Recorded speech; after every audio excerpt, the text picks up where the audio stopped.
It is September 28th, 2016. Oh my god. You're watching Redacted. This episode is brought to you by Antlion Audio, the creators of Mod Mic.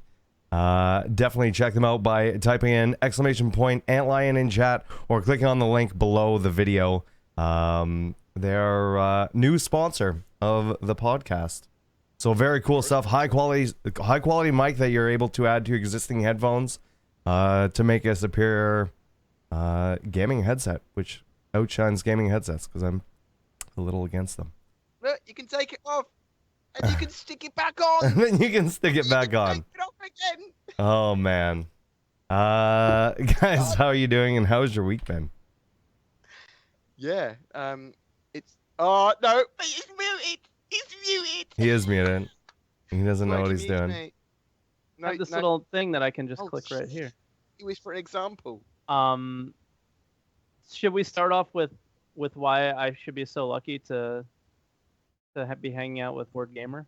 I'm pretty famous. And why? How he's so You're famous? gonna knock over your green screen. Yeah, I again. saw, it was. Yeah.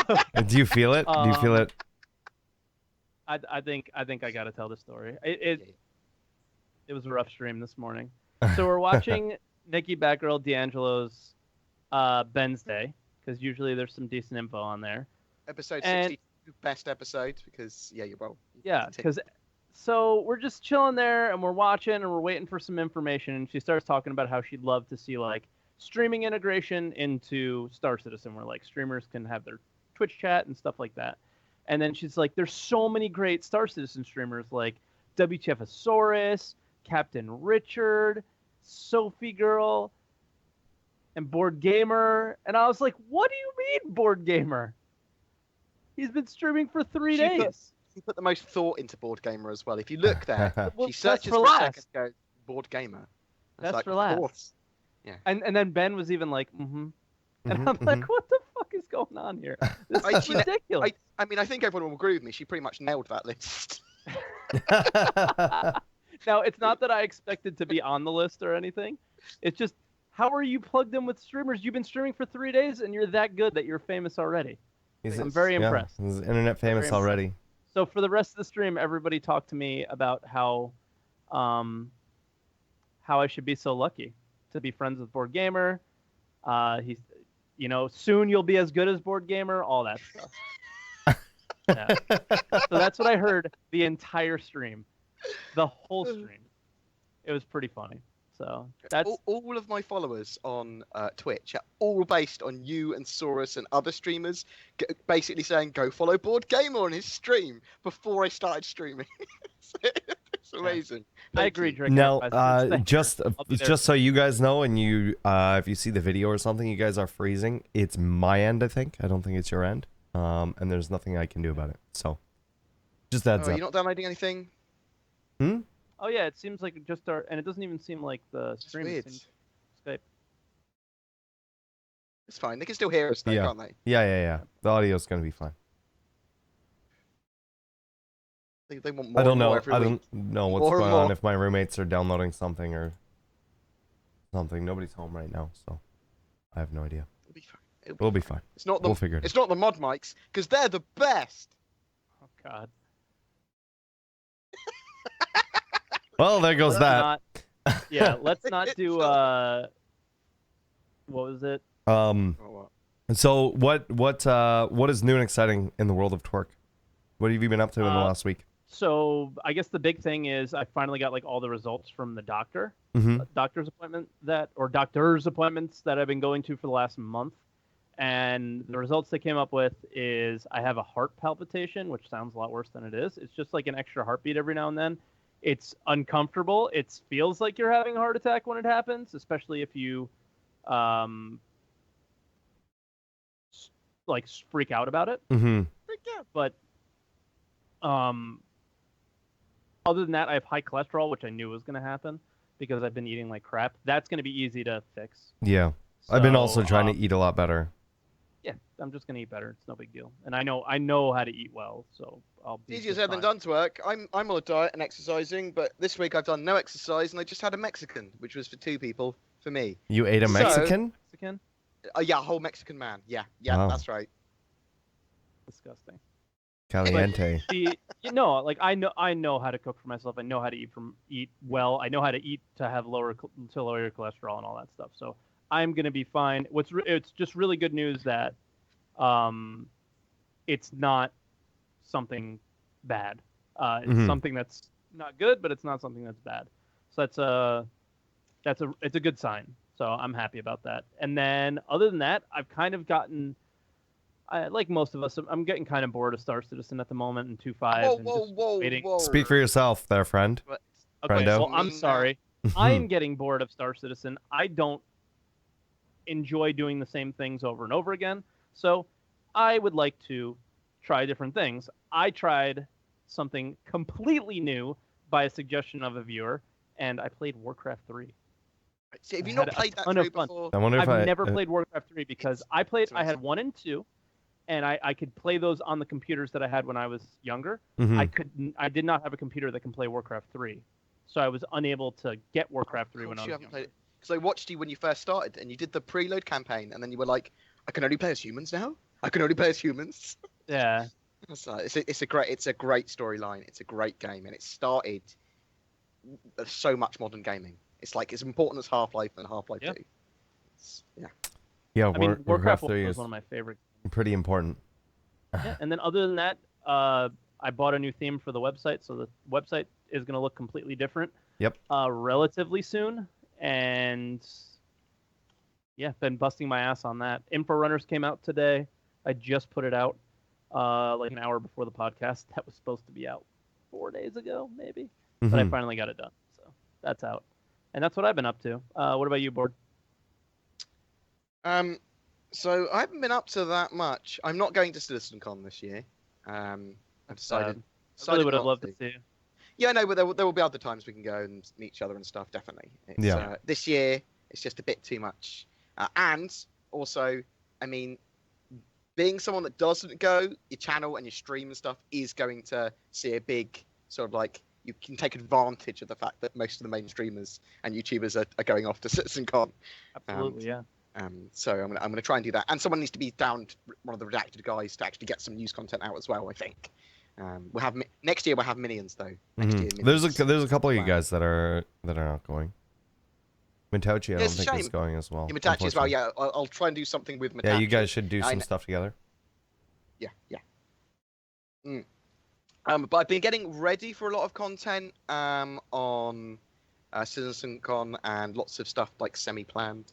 But my week hasn't been actually that interesting at all. I've been playing some Eternal Crusades. I want to explain. Are we going to talk about more about the mod mics later? I'm sure we'll bring. Yeah. Okay, yeah, because I'll explain some of this because obviously I've used mine a lot longer than both of you. Yeah. Well, mine's not here yet. Okay, yeah, no worries. But no, other than planning content and streaming, I'm absolutely loving streaming when I do it. The stream I had on Tuesday was really fun. Yeah, but at the moment I'm just trying to get everything tweaked and everything prepared, ready for that. Yeah.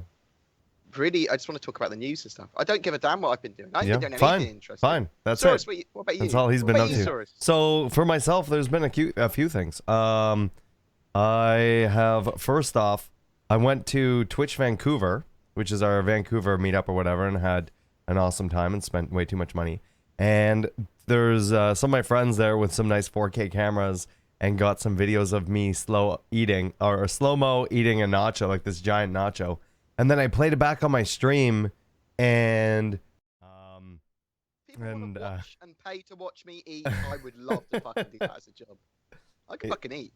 Yeah, so we did that. I think more of it missed his mouth than went in his mouth. I went over to Stacy's place to help with their studio and figure out some of their lighting. And so they have a bunch of like the LED stuff, and I was showing them how to trigger that with like their different alerts and everything. And it was new for me because I don't have those kind of lights to switch it. I have manual ones.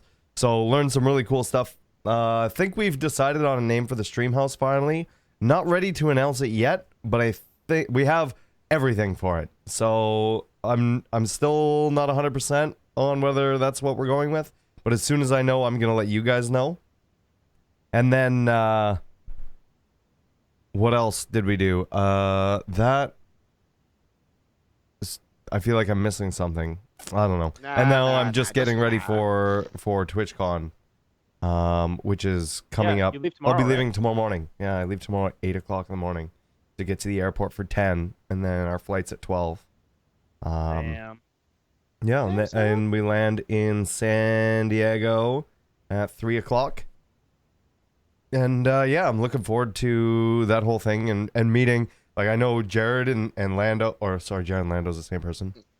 Jared and Ben and Xylo and Alexis are all going to be there, so I'm really looking forward to running to them, meeting them, and a lot of the streamers I saw at PAX and that we're going to see again at CitizenCon are going to be there this weekend. So just, yeah, really looking forward to that. And then, right, the other thing is I also decided on a camera.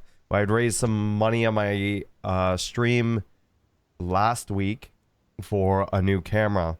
And so I finally decided on the GoPro Hero 5 Black. And then I'll Not also just a camera though, is well, it? no, Soros? that is just the camera. And then I'll also be getting the Karma kit as well, which is the selfie stabilizer and the drone. The drone. Yeah, and the backpack and all that stuff. So all in all, it's more than what my what I raised for a camera. It's a total of $1,100 US. But my channel's been super supportive lately, and we've got a bunch of new subs and everything like that. So I'm gonna take a good chunk of that and put that into it. The only downside is it's not available until the 23rd of October. So that means that I'm not going to have a new camera for TwitchCon or CitizenCon. I'm going to try and borrow a friend's GoPro, though. So I have that, and I can bring that, and it's better than what I have for my shitty phone. But yeah, other than that, that's pretty much been it. Just been playing some Star Citizen and whatever, having fun with guys and doing our thing. You want me to? Can I promote something real quick, or try at least? Sure. Monster Gaming is in the chat right now. He happened to win 2 tickets to TwitchCon. Yep. But he can't go. So if anybody's in, it's in San Diego or San Francisco. It's in San Diego. So if anyone's in the San Diego area and doesn't have tickets and wants to go, he has 2 3-day passes. So I also know somebody with a 3-day pass and a flight from Vancouver that can't go. Oh, wow. If anybody is in the Vancouver area and would like to go to the Twitch thing, just send me a DM on Twitter. Very last minute, but he just found out he's not going to be able to go, unfortunately, and he can't get a return on his flights. So, damn, that sucks because that was probably really expensive. Yeah. Well, why don't we jump into the news? First thing I want to mention, it's not on here. Is probably very obvious because we opened with it and it's new on the overlay and all of this other stuff is we have started to acquire sponsors specifically for the podcast and for Redacted as a whole, which is awesome. That's going to help us be able to run these podcasts and pay for all of the stuff that we've been paying for out of our own pockets and things like that. And these are going to be things that we stand behind and use on ourselves. Like for myself, we have to like the product before we will get a sponsor. 100%. And for me, I'm really excited to use it for VR. We'll be using them for the podcast, and I'll be using it when I do VR stuff. But and then one of the things I was going to mention is, and for you, Source, too, I think you might have an option to do this now with your mixer, but you could use a mod mic and put it into your gaming PC. Mm-hmm. And like this is really good for streamers that have 2 PCs that need a mic for their gaming PC to have in-game audio. In-game audio or voice attack or whatever. In particular, voice attack is perfect. Yeah. So that's actually why I bought mine, was to have voice attack capabilities while playing Star Citizen. And do you use that? Because obviously you've got a good mic setup.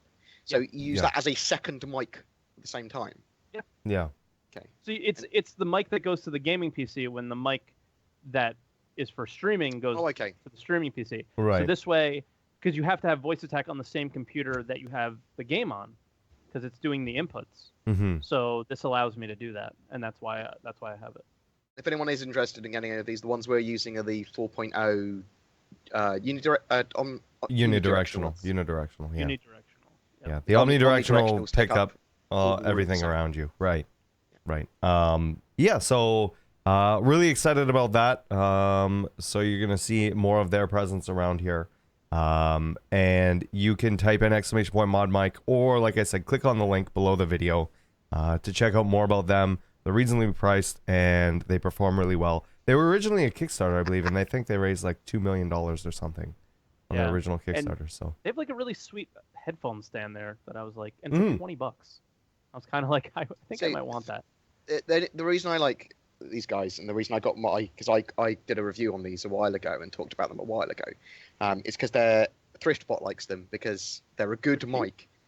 Yeah, they're cheap, and you can use them as a content creator without having to go, oh my god, I need to do shit to my audio for like 3 hours. And they work really well with voice attack and obviously VR and stuff. But... Right. Yeah. Anyways, so yeah, just wanted to fill people in on that because that does change the format a little bit. But moving on to the news, Twerk, I'm going to let you go and talk about the modular satellites and landing zones because, oh my god. Okay, out of all the news out of the week, and there's a lot of shit. Well, there's a lot more cool stuff as well, Twerk. I know, but I will. But this is something that this was probably my favorite thing that happened this week that they talked about. So what came out as far as that went was there was a guy who made this is all like what white box basically right now, and he said it's going to look a lot better when the art team gets to it. But he took a central block. It's just like it's like Legos for satellites and station, and what in my opinion it'll probably be stations as well. But there's a central piece, and he just connects pieces to it, and depending on what pieces are there, decides what type of satellite it is. So it can be a military satellite, it can be a science satellite. Well, he's talking about having some of them have like more shielding or need more power for certain things, or maybe there's a military satellite next to a comm relay satellite that's important to defend, and just cool stuff like that, and how modular it was, and how different each one looked into a given system. Yeah. And just how different each one looked was awesome. Yeah. All of these modular buildings, whether they're on planet or satellites or whatever, are all part of the Star Citizen like long-term scheme, where they've invested a load of time and effort getting these arts like modules and tools ready so that they can place all these modular stuff, reshade them, retexture them, and make them all look individual and unique. I mean, if you look how quickly they're putting them together on screen. Yeah. Like once the art assets are in, I think they can just make them. That's the whole point. That's the whole point. Is that they'll be able to generate them this way. But these are first iteration ones that we're going to get. Yeah, so these they're going to keep on improving and improving. And they'll keep on creating parts as they need them and to change things up and whatever. But even now, they look like when they show you like the 10 of them that they had or whatever, they looked all completely different, which is cool. Like there was the science ones or the comm relays or the military ones or like, so they're showing right now the small, the medium, the large military. The large military one looks badass. And then like the other ones with like the comm satellites with the solar panels and stuff. Well, as Twerk was saying as well, they're small at the moment, and they're going to be scaling these up for different things. So eventually, you're going to have space stations made with these modular assets and settings, and they can pump out big space stations if they want relatively quickly again. And they're all going to look different and unique. And this is really quite exciting that this is going to be in 3.0, these satellites and stuff. Yeah, so, it's pretty cool. Just the fact that, for me personally, and what excites me the most about it, is that they know that they only have 110 systems, right? And that's kind of been the knock. Only. Well, it's because we compare them less to than that. We'll talk about that. We'll talk 110 known systems. But, we'll talk about that later, Source, because it's less than 110 for when the game releases. Yeah, because that was mentioned this week as well. Okay. But the thing that excites me the most is that they know that the knock that Star Citizen has compared to games like Elite and games like No Man's Sky is that it isn't. Space is big. There's lots of stars, lots of planets, all sorts of things like that. And Star Citizen doesn't have the vastness that you get from those other games. So they know that that's a thing, and they're making sure that they take the time to say, well, okay, space is vast. The distance between planets is vast. The distance between systems is vast. So we're going to fill systems with these satellites, and now we see on the screen these modular buildings on planets that all create gameplay. Right. So when you're in a given system, you could spend hours and hours in that system getting missions, just doing whatever. Going to the different satellites and everything. What they have. Now, Yeah, I just want to mention this just because they have it up on screen now is the planet side stuff as well. And something that Chris was talking about in several interviews was the homesteading on planets. I don't think that this what this is, though. I don't know if this is the same thing, but I don't it think seems they're building like this but I think it's the start of it. I don't think. Okay, so what I understand is you will find these buildings that are configured randomly throughout the planet that are just there, and you'll be able to homestead those planets. Not necessarily, you wouldn't necessarily be able to build them custom, but you will find them just around the planets, and then you can inhabit them and we don't know enough about the base and that kind of right. system. As everything, it's all speculation. But that's I'm what I drew from speculating that. it a little differently, where they're building these in order to make gameplay on the planets, not necessarily so you can have your home and customize it and live there. It's you come across it, and there's an NPC there that gives you a mission. Like he's in a desert area, and they don't have any water. Right. You know, something like that. Well, that's the idea that I have. It does have to be said, though, that Chris was talking about homesteading this week. One way or another, whether it has to do with that or not. With having stuff he also on. uses, when he uses the word homestead, every time he does, I think, he does this look and then goes, I don't think we should call it homesteading, kind of thing. He said the word homestead and was like, but that's not really what it is. That's just what we're calling it. The homestead demo for CitizenCon. Yeah. I'm sure we'll move on to that in a minute. But. Right. Yes. So, I don't know. But I thought that this was I think, for me personally, out of everything that's been said, and there was a lot said this week, that was the most important thing to me. What did we have with them as well? It was science, defense, military, and communication. Communications. Science, military, communication. Yeah, military and communication that they showed. Now, whether they're going to have more than that later on is unknown, but those are the ones that they showed and with the modules that they had. And they did look really cool, and they had the small, the medium, and the large, and they could be configured completely different, and they could all be mixed and matched. The whole thing was to make them fully modular. And they look bad right now, but they actually look really good. They look cool. Yeah, obviously they're like white box or gray box or whatever. If you're making a satellite or a building on space, in my head, you make them modular. Yeah. In real life, yeah. Humans would build them modularly because that makes sense. But easier these to transport. satellites as well, they haven't decided whether they're going to be destructible or not. They have said that at least the individual components will be destructible. Mm-hmm. Like certain things on them, they like lose that functionality the solar of that module. panels, and then now they're not collecting power, so you have to go and fix the solar panel for it to collect power, and then you can turn the systems on, or the shields are down or whatever. Yeah. I mean. Okay, so like we have like how Turk gets excited. We haven't even talked about that. Yeah. Well, because it's. I know.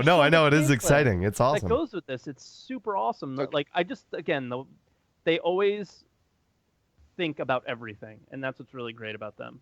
Is like I feel like they just sit there in meetings and they stare at each other for a while and go, "What if we do that?" And then everyone's like, "Yeah, that'd be awesome." What are you going to say about comm relays? Well, so comm relays right now, all we do is turn them off and turn them on. But it sounds like they're iterating on that gameplay and making they saw that we have some fun with it, but it gets pretty old after a little while. So let's make it better. Right. So you also have to remember we don't have the info running in yet. We don't have the hacking stuff in yet. We don't have any of that sort of gameplay, which I think are going to revolve around those comm arrays a lot more. Were those comm arrays? Were they built in this system? What? I don't think so. Were the comm arrays built on that system, or were they like an early version? No, I don't think so, because they've been around since the beginning of 2.0. And they all look the same. Yeah, and they're all exactly the same. I would imagine they would have different size ones for different purposes for comm arraying.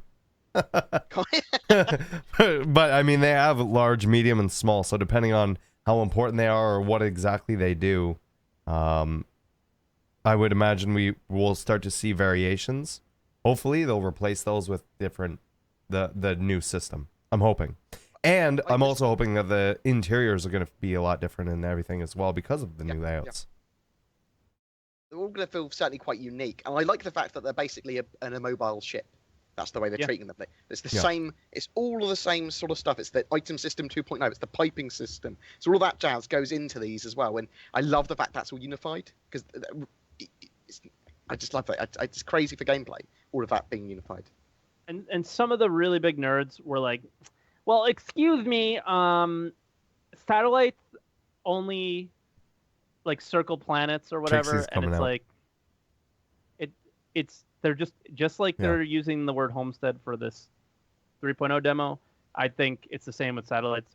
That's what they're calling it. So shouldn't you call moon? You shouldn't call moons moon because there's only one moon, and shouldn't you call moon satellites? Yeah, Moon moons is a are satellite, natural right? satellites. Yeah, it's a satellite. Yeah, it's a natural A satellite is So, something I that mean, orbits a planet. Yeah. So these might not necessarily orbit anything. They might just be out there. But It's static. We don't know yet. We do know that, however, they were talking. Did mention, I believe it was in the Gamers Nexus video, that they're not doing, like, the sun isn't a fixed point in the sky that sort of, or it's not something that moves. It's the I know. We'll get into it more, but it's into that, right? Because the planets are going to be moving around. So I don't know if they're going to be able to have the. Are they if planets? they'll Are be they able to use- planetoids? Are they dwarf planets? Yeah. Is Pluto a planet? I don't know anymore. I wonder, is Pluto a planet in 2947? But yes. It's Oh my been God, reinstated. please. Yeah. No, it Moving. hasn't been- Oh my God. I hate Moving Pluto. on to the next thing on dock here, 10 for the chairman. Now, this was not only a special edition because we hadn't had one in what seems like forever, but Months. they also showed a lot of the new facial tech and was all about the characters and facial tech and everything. And what I'm about to show on the screen right now is amazing. Like, going back, and Chris had said this about the Senate speech and everything, how that was just like a very early version. And you can tell, like, looking now, seeing all the small, like, minute and subtle, like, facial muscles and everything was pretty insane. So we have this of Malachi Kirby.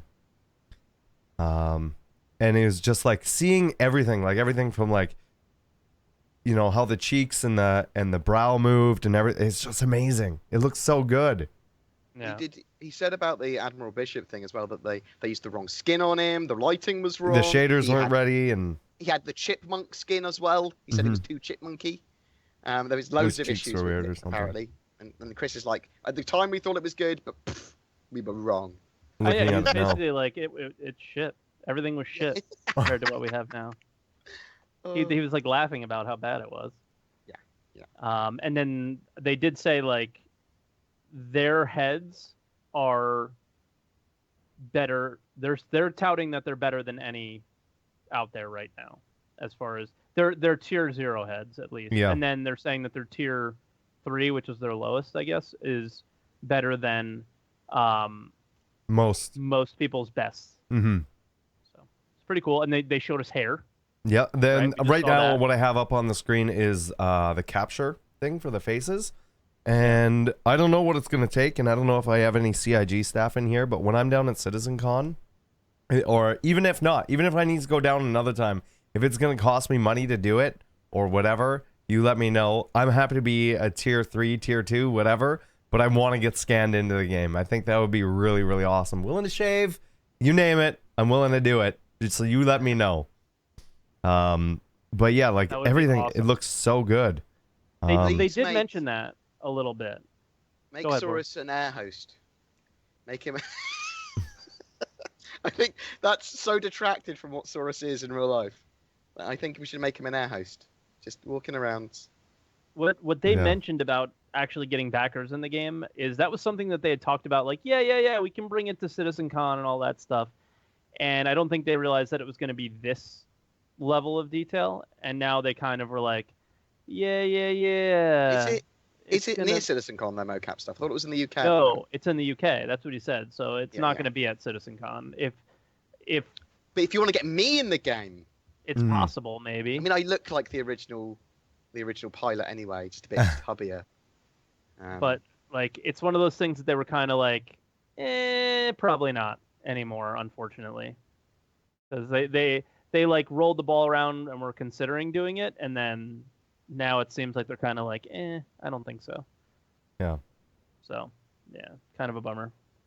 And I'll link that video in the chat right now. I should have been doing that with the modular satellite thing too. But yeah, they talked all about a lot of really cool stuff and answered a lot of cool questions. What I also thought was cool was the way that they want to do the customization of the faces isn't by, say, something on Black Desert where you have points and you can adjust those points or whatever. Well, but it's more of... It's so confusing. It's more of being able to take parts of people's faces and blend them into other faces. But I then think there's you also will... points too. I'm so confused. Yes, there's also Really? points. So They don't mention the points on this video, but they mentioned it Yeah, in last week's RTV. Did they not mention it in this one? I thought No, they mentioned it in no, this they one as said well. he said that they weren't gonna do it like No, they Black are, Desert. They are. It's gonna be both. They're gonna Yeah. make a potato head Frankenstein something and then edit it further with points. But you're all So- like, but then they also mentioned like blending between one mouth and another. So Yeah. Source and I are on the same page with that one. But then also for like, it sounds like for your cheekbones and things like that, that there might be points. So on this week's episode, they talked about that, and I'm still it was like very coded, and it was very hard for me to understand just exactly how character creation will work. I think it's because they don't know 100% yet, Yeah. or they might know 100%. They but they probably don't have haven't it implemented? skinned anything because Yeah. they have all these the artist tools that they can use, but they need to make them user friendly and Yeah. look good when you make them. Yeah, so I don't because know if it'll be a point. It might be something. Yeah, so maybe that's why they're saying no points. I don't know. But then on last week's RTV, Sean Tracy, that question got asked exactly like, if you do points like Black Desert, will it ruin the animations? And he said yes and no. We'll give you a certain amount of distance that you Right. can pull the points. You could make a small mouth and the tech would work with it. I think that's what he says, or something like that. Yeah, so now I'm just kind of a little lost as to exactly how customization will work, Mhm. because the two seem to contradict each other, yeah. a little bit, right? I think we're going to be able to Frankenstein a face with other people's body parts, blend them into each other, combine two together if we want to, and also move points to do subtle details and stuff. Because Yeah, he said and every you're gonna be head able and face we can put all the different skin colors, any hair, all that we stuff. can't use hero heads though. We can't use Mark Hamill's face. No. No, Stuff like that. yeah, but like for me, how important it is to you guys? For me, I have to create myself in the game. That's why I just want to get I've done it scanned in. always for me. I just You want want to a guy get. to act. I Yeah. know, but I have But- to. It's just I but have to create Junior, myself. we I've need- always been that We way need with to work that. MMOs. Yeah, I've been the same way. I've been in the same way. So it's really important to me that they do this well, because it's Star Citizen. Do it like Star Citizen. Do it with everything else. Just go all out. I mean, Uh, my first character is going to be as derpy as possible, so I am going to make it look like me. So the next thing that we can talk about as well, well, I guess me and Torque can talk about it, is the hair customization, and how there's like everything from like Or did that just go right over your that head? went right over his head. Yeah, it did. Yeah, Or he just says fuck you it's just with his silence. Wait, but what? I don't respond to trolls. This is like terrorism for hair. Uh-huh. Go fuck yourselves. You've been trolling me all morning. What? You trolled yourself, okay? And you should feel privileged that I'm talking to you. Oh See my what I'm god. talking Look about? at this nonsense. No, but it was cool, like on how they were like, yeah, it can be like different lengths, and it's like the way they want to do it is so it grows out like hair, so you can just extend it to whatever length, like to a maximum length, but it can be as short as like a buzz cut or no hair at all. And then they showed like some of the different Quite a few styles and being able to change the hair color and things like that. Things that you would expect. If you can think of a style, they have an archetype for it, is what they Right. said. Which is pretty cool because hair is very important to all of us. Well, I mean, what about beards and stuff as well? I imagine those are going to be in there. Yeah, I mean, you see the fidelity of everything. I can't imagine they won't have that in. Yeah, I wonder how it'll look though. How they're going to do that. If they're going to do it the same as if they're going to treat it as like a feature, or if they're going to treat it the same as they treat hair. Yeah. You know what I mean? So can you like have a cool ZZ Top beard, or, right? Or is it just something like stubble or a certain beard length or whatever? And you just Yeah. select through those. Beautiful moustache. Beautiful, Twiddly. pointy. Oh my god. Curly mustache. Curly mustache. Mustachio. Mr. Just go around. I am Mr. Mustachio, and I'm taking over your ship. And Yeah. that's how I died on the first day on playing Star Yeah, Citizen. my pirate name is gonna be Maplebeard. I am the did you dreaded guys pirate think Maplebeard. Of the overall changes for 10 for the chairman. So, like, instead of saying, hey, Chris Roberts is going to be on here, ask any stupid question you Yeah. want. Like, Chris, are you going to have a party? Or are you going to, That's the question everybody goes to, like, for stupid questions. Well, Well, that 'cause whole we episode started of that Ten for whole the thing. Chairman, that whole episode of Ten for the Chairman that Twerk's referring to, Mhm. that half of that episode was bullshit. Which is Yeah. why they had to change it to like this. And now, Well, cherry picks the questions, and it's good. not only Yeah. that, 1 and 10 were the same. But not only that, you can see the direction that they're going with all of their new shows, right? With Around the Verse, Reverse the Verse, and now the new 10 for the Chairman. They're starting to Show inject and- more of the actual content that we can see, right? Because it's been a while now, and so they have these assets they are able to show us. And it's like, okay, they're getting close. Maybe they're not complete, like the satellites or the planetary buildings that they're going to be putting around. But they're at a point where they're happy to show those with us, and so we're getting new content in every episode now for those, like Around the Verse and RTV at least, and now with a new 10 for the Chairman, and it's awesome. I really like it. It's something to get excited each about. of these now is every like 10 for the Chairman now is like a little tiny mini citizen content. Yeah, and it's one of specific those- on a one of those specific reveals. feature. Like, It's on a specific feature set or a specific thing, like character creation or characters in general. Maybe the next one would be on, who knows, like physics grids in general or whatever. planets. I know we've ripped CIG in the past, kind of a new one when some of their content hasn't been perfect, but RTV, ATV. I'm so ATV happy with and how it 10 is. for the Chairman. Yeah, I Yeah. know. How much? This of is an what we were. improvement is This is what we were infinitely looking for. better. Yeah. And this week's RTV was pretty awesome too, and it was kind of, you got the guys from the German office who aren't necessarily people that are comfortable going on camera. I thought I mentioned this on stream just in case anybody from that office was listening, and said, I know because Brian Chambers has said it. Those guys don't want to be on camera. They want to work. Mm-hmm. They want to work. They want to make this game.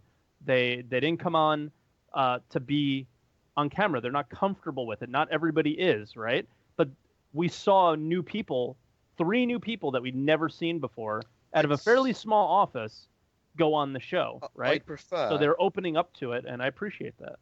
For RTV, I would prefer that they cherry pick all the questions before. I like I like the live episode, and I like the fact that they can see the chat and maybe take a couple of questions from chat. But cherry picking the questions before means that you don't get stuff repeated. You don't get people that have joined in that haven't watched the ATV that are just asking questions. I desperately in RTV love it when they elaborate on something, or if they answer new things and go, oh, and there's this and there's this. A lot of the time we get repeated stuff or stuff that they just add to, or they're talking about random fluff which isn't newsworthy. I love news. I love information that I can sink my fucking teeth into, and when they do that on RTV, I love it. So I want them to cherry pick the questions, but I don't know other people's feelings on RTV. I know it's a lot better. So I have something that's sort of related to that with stupid questions, and I want to talk about it after we've gone through the news. But I dealt with some stupid questions earlier yesterday, as a matter of fact. We had a special episode of the stream, and we watched some cool stuff together, and I'm just writing it down right now, so I'm remembering. But yeah, stupid questions are the bane of my existence. There are no stupid questions. Well, well, I mean, I could think of some. I have some, and I'll give you some examples. But overall, especially for 10 for the Chairman, I love the way they're doing it, because he's able to talk about a specific topic and then shit pops up on screen while he's talking about it. And that was awesome. So I definitely like the changes. The next thing that we're going to is... it was from Ben's Day, right? Yeah, this is from Ben's Day, and I just wanted to discuss this with you guys a little bit, and it's just a quick thing. On Ben's Day, on Nikki Batgirl D'Angelo's channel, they talked about the Hoplite versus the Redeemer, and her feeling. The question she asked. This is last week's one, isn't it? This was last week. 61, not 62. 61, not 62. Cool. 62 we'll talk about next week. She asked him, do you think because the hoplite came out, that lowers the value of the Redeemer? And Ben's answer was a little weird to me. It was, okay, the hoplite is a variant of a ship, but the Redeemer is a dedicated dropship. Mhm. Now, what do you guys, in your mind, because I honestly couldn't think of what I can add to a dedicated dropship besides seats that said- would make it better.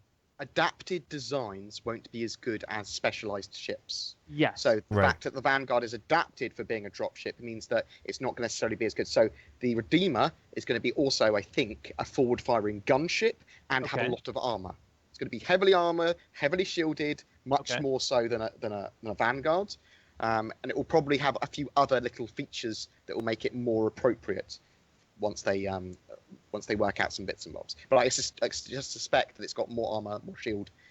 It's going to be relatively fast in one direction, and it's going to have big guns going pew pew pew, so it can blow holes in things, so it can take out anything, so it can get away. Pew, pew, pew. Yeah, like I haven't, like I actually didn't think of it in the sense of the outside of the ship. I was thinking of like the inside, and I was like, well, what more can they have there? Just It's going to have additional living, gun racks, more but seats. it's going to have a kitchen.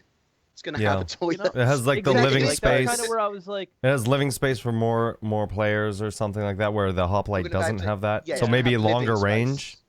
space. but that's kind of role play type stuff. How does Is that? it But though? no, The but I think beds might allow you to log but out. that So- may allow Okay. you to just have longer range for the ship. The Redeemer might have larger fuel tanks. It has more storage capabilities, right? It has the hauling yeah. That's what I was capabilities and thinking, stuff like like gun that as well. storage. It Well, not has just that, it that's has what more cargo weapons in storage. general, I think. You raid in a pirate base on a planet, you killed them all with your 16 guys and the Redeemer, however many it's going to take eventually. Yeah. And then you can just stick all the loot in the back of your ship. Mm-hmm. So I wasn't sure. It kind of sparked some things in my head. Like I don't really understand But the real how it question would is, why, differ, and I wanted to why get your would you guys' want opinion. a Redeemer over a Retaliator with a dropship pod? I don't know. You I don't know. Dork have doesn't have an torpedoes answer. with that one as well. You can have torpedoes in the back. Yeah. Have a dropship at the front. So. Nice. Titan I thought armor it in was it as well. Oh yeah, that's another thing. It might have sections in the Redeemer for Titan armor and big suits of armor and lots of more equipment. Ooh, Then- okay. That's so a good charging stations for your weapons and things like that. Do you think they're going to put the charging Yeah, stations back in for it laser could. You weapons? could also maybe fit. We know with the different armor sizes that not everybody's going to be able to pilot. Maybe in the hoplite, you're only going to be able to have up to a certain size. Maybe the heavy armor, or maybe even the medium armor. Whereas with something like the Redeemer, they could make it so it has the heavier armor, or even the Titan suits, like the capability to carry one or two of those as well. Right, So, the do we Redeemer think- definitely needs a rework. Right, we know that the Redeemer, as Oh, it sits gotcha. right now, is not the final model of the Redeemer. Do you think that the mass of someone in a ship is going to affect the ship's mass? So if we've got 5 Marines in there all wearing heavy armor, is that affecting the ship's mass? I don't think. I it don't know, should. because then like yeah, I think at that point you're just it's too much calculation. I mean, because then you look at a ship like the Javelin, right? What is the difference when 50 people, 100 people, 200 people get on or get off all at the same time? Yeah. Oh my god, it's like if they all jump at once. And it fall boosts, and they Yes. If If boost you at the jump same on an time. elevator at the same time. Yeah. through- In Item System 2.0, Grimhex implodes. Yeah. These Wow. features are necessary for Star Citizen, otherwise what's the point in playing? All right, Bored. I'm gonna let you roll with this one a little bit. Well, The Kotaku article. no, come on. Well, we It's- don't have to talk about it long. No. Okay, which one are We you don't- talking I about? briefly skimmed through it. I didn't read it in its Like- entirety. Kotaku are doing a series of articles deep inside Star Citizen. Sounds sexy and saucy, I Yeah. know. But they're all written by different people, so let's get this started. They're all written by totally different authors and writers, it appears. So the first one they did, which was Inside the Troubled Development of Star Citizen, I'd actually look at the title that you've got there to work, thanks. Yeah. was actually a relatively balanced article. Okay, so they looked at the earlier development of Star Citizen, it expanding, it being quite a unique game, and basically my takeaway from it, from someone of my bias, was that Star Citizen has never been attempted before. It's a very, very ambitious project, and it had some trouble in its past for a variety of different reasons, but it looks like that could be sorted now, and there's been delays. Right, and talked about different things like the problems with some of the earlier contractors and things with like that. So it takes a really good, big, deep look at them. And actually, as an article, with a slight bias maybe, but it's actually pretty good. That first one's actually pretty good. Yeah, the title isn't necessarily representative it was clickbait. of the clickbait. entire article. Yeah, but it was very, from what I read of it, and I got through as much of it as I could. it is a novel. I've been scrolling since we started talking. I'm still scrolling. Yeah, fucking nuts. But there's nothing new there. That's all stuff that we've known in the past. Yeah, but it's all, for the most part, is neutral. Well, so my only gripe with that is that they use CIG actual named sources when they're talking about CIG staff members. Yeah. And then anything that's a detractor comment or a negative comment about It was Star just from Citizen, source. it's just from source. Yeah. I hate that journalism so much. Yeah. The term spokesperson or term source that is not named has no weight in my head whatsoever for any article. But that's true. This article and the other two which we're about to mention, I do recommend people read, because there's nothing wrong with more information than making up your own opinions and mind up and stuff. Yeah. Nothing's going to brainwash you. Yeah, I thought overall it was a decent article. A lot of people in the comments too. I just got to the comments right now. Are like praising them for like proper journalism and like actually showing both sides of the argument. That one is proper journalism, I would say. I mean, do you want to talk about PC gamers? Well, before we even go there, Kotaku have done a second article where, and it's kind of linked to PC Gamer really, because it was through Level Magazine. Level Magazine did an article in 2015, I believe, and they talk about Star Citizen, which basically in a very negative way, in my opinion. But it's translated into English for Kotaku as a new article, and it doesn't translate very well, in my opinion, and it's incredibly biased. And I read it and just went, what is this? Yeah. Well, the first article was really good. This is really, really, really biased and doesn't really. And it's because it's been translated. It loses a lot in translation. When we were talking about that German article a little while ago, Gamescom, there's a lot lost in translation, and we were talking about that for ages. So that second one is just like, this is an old article that's translated, and it's a bit of a hit piece. I wasn't impressed with that one. But again, read it if you want. It's all good. They've done a third article as well now, haven't they? Yeah, it was from the UK, I think. I didn't put that one in, but I kind of wanted to talk about what PC Gamer did a little bit. Mm-hmm. They basically took the Kotaku article, pulled out the pieces that they liked that were biased in kind of negative towards Star Citizen, and wrote their own little article with it. It's fine for them to be biased as publishers, as publications like that, because we know they're going to be biased in some ways for hit pieces and that sort of thing. I say it's not a right, but it's kind of expected. It's expected of them. Yeah, and I think that's why you see the comments that you do in the Kotaku article, because people weren't expecting that, and that they're going to get more praise for that, even though it's a regular article with a little bit of a clickbait title. But it's like, it's an article that's well written and well rounded, and shows both sides of things fairly, instead of being heavily biased to one side. But people shouldn't get angry about an article if they don't agree with it.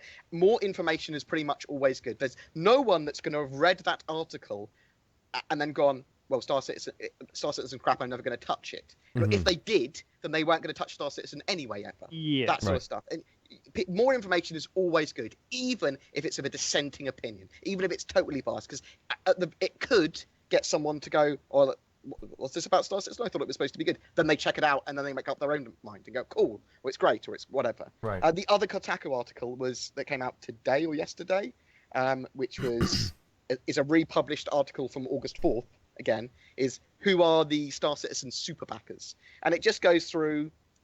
that's super old. Yeah, yes, it is. It is, isn't it? And it goes through like who's like spending over $10,000 on the game and why. And it's actually, again, not an awful article. It's more of a a journalist's kind of journey to just try and understand people that want to spend so much money. It's like, Yeah. I don't understand why people spend this much money on a computer game. Well, Mhm. it's because they have huge disposable incomes. They are normally IT professionals, and they used to play Wing Commander. Mhm. They've gone, well, I've got 10 grand spare. I'll buy this. Right. I got a Yeah. spaceship. Woo! Ooh, spaceships. Again, that article's all right. But so from Kotaku, they're not really writing much of their own stuff, these articles, are they? No, One's a well, translation, I think a one's a lot of those republished things you're article. getting either authors from outside of the website, or you're getting basically regurgitated content. And aren't there super backers in pretty much every game? Aren't there like people in World of Warcraft that have spent like $20,000 on gold from illegal sites? And Yeah, but people on- it's harder to track that kind of stuff, and it's Yeah. not as Oh, I as see. But this is it's just not right there. directly You to the can click game, it. right? Like I can say this right now. Out of the three of us on the podcast, how much do you think we've spent in between just the three of us? Right? You couldn't say that Almost necessarily about 50,000. almost how much? 50. Almost 50 in between the three of us, probably. I'm so thrifty compared to you two. But if I tell anyone, how Oh much wait, I I spent- counted you as around the same as us. so Yeah. I guess What do you? Oh, okay. Here, we're just gonna drop some numbers right now. I'm just under 12,000. I don't want to talk about numbers. Okay. I think I've only spent like $3,000. I mean, a lot of it has been for For giveaways and giveaways, stuff. okay. I know. Mine, mine are mostly from giveaways, and I've like how I've always run my channel is all the money that's given to me I give back. So I Uh-huh. guess I don't need to be embarrassed about how much I spent, but I spent 15. Yeah. So I assume we were all around 15. Yeah. And that would put us close Thriftbot to wouldn't 50. let me. Thriftbot doesn't like other people's happiness. Only mine. Well, you don't. Yeah. Thriftbot enters everybody else's raffles. Twitch And doesn't- is a little different than YouTube. Yeah. So we have to spend a little more money on. Oh, my notes giveaways. work. I'm a Twitch pro, actually. How do you know? But yeah, so that's what my point is, though, is you couldn't. I don't think you could go to a World of Warcraft panel and be like, okay, how much have you guys spent? Yeah, okay, you've spent, let's say, maybe $3,000 over 10 years on subscriptions and stuff, but that's over 10 years. We're looking at a game that's not even out yet. We're looking at at something that, you know, that it hasn't been around that long. So it's the interest or the phenomenon around some of the suppose- larger backers is like, oh, that's From interesting. a journalist's point of view that isn't a super fan of it, they're saying, why have you spent so much money on something that could potentially fail? Why not even wait, sort of thing? Mhm. Not waiting for the game to be released before you're trying to pledge that much money or something. You've backed it so much. Why would you back it that much? What's inspired you? And I think that probably is quite hard for some people to understand, especially with people of differing incomes. Yeah. So, Definitely. at least that article's good. The second article was crap. Moving forward on to Mr. Steve Burke from Gamers Nexus, Oh my god, I love him. He's Dude, got beautiful okay. hair. I hate him. because he But I gets to only talk hate to him Chris. Because and he gets to talk to Chris, and he gets to talk. Okay, I don't hate him at all. It's it's like just pure jealousy. it's pure jealousy, but at the same time, I would fanboy. Hmm. I wouldn't ask as good questions, so all that stuff. I love the guy. Yeah, I'm no, just he does kidding a really around. good job. He does an incredible job, and that's why he gets these interviews, and he fucking deserves them. But at the same time, like, this guy gets to basically leak the best information of the year every year on his channel. Hmm. Well, a couple of times It's a year, so normally. sick. Yeah. So I'm jealous of him in that sense, but he gets it because he asks the right questions and the right questions. and yeah. Now Yep. there was a part 1 and a part 2 of this, and we're gonna go over some of that stuff. There's also interviews with Sean Tracy. The first video is coming out on Friday, and then the second part of that will be coming out on Monday. So keep your eyes peeled on that, and Excited. that's on youtube.com/gamersnexus. I'll give him a little plug here. Actually, I was funny. I pulled up this first video, and I made myself really big and put myself in between them, and would like look at them when they were talking and stuff. And yeah, it was pretty funny. We did that together on the channel, but yeah, no, always really good content coming out of that, and really in depth and informative stuff. But let's Surprisingly good as well, because you can see him fanboy at Chris, but he stops Chris and he asks the right questions, and yeah. and you'd be worried It's- about like, I love you, Chris. Yeah. I mean, Um, and he's been doing this since almost the beginning. yeah. He was like the first guy that had access to Chris, other than like That's kind of access to Chris. yeah, of like just in a like bunker. of the fanboyish type community, right? Mhm. Like Chris wasn't going on a podcast or doing anything like that, or doing anything like this. He was always talking to like PC Gamer or magazines like that, or just going on, the actual community shows. Mm-hmm. So it was I mean, it's been pretty cool. But let's get into some of the stuff that they actually talked about. Right. So they talked a lot about 3.0 stuff, right? And one of the things that stuck out to me, and they've talked about it before, but Chris goes into really big detail into the biomes and Right. how all that's going to work. I thought that was awesome. I don't know. What do you guys think? Yeah, like how okay, so he not only went into the biomes, but he talked about a little bit with the cloud generation and the weather stuff attached to that as well. Simulated weather confirmed. Yeah, so basically certain biomes are attached with like a certain temperature and certain types of humidity or whatever, right? So let's say you have a desert biome, you have a rainforest biome, and you have like an Arctic biome kind of things, right? So they're all going to have different properties, and the way that they work together will be, instead of having to generate storms or having to generate weather or whatever, those biomes will have weather attributes that will sort of work with each other, and it'll just procedurally create the weather and clouds and everything. And I thought that was really cool. I thought it was a really smart way of I think that Chris explained it in a better way that I'm articulating it right now, but it sounded like a very elegant solution. To put it into context, artists are going to be able to create a procedurally generated planet of a certain archetype. They can go, I want to create a moon, I want to create an ice planet, whatever. Okay, so they create this planet, and then they have Planeted and this huge set of tools at their disposal. Planeted. Like Planet Editor, yeah. Planet Editor is what it's called. I know. In the Star Engine. Screw you, twerk. People took IDD took my emote and put a ring around it. The gray ad. It was Planet Ed. Mm-hmm. It was pretty awesome. So they have this sphere that's procedurally generated, and that's pretty much the only thing that's going to be procedurally generated that I can see now. They go procedurally generated, and then they paint on forests, biomes, locations. They can pull stuff with a height map. Yeah. And they can also, instead of painting stuff on effectively with biomes, when I say paint on, they can have tiny little brushes that are like a meter in size, or they can have huge ones that are kilometers in size when they're painting on these biomes and seas and oceans and mountains.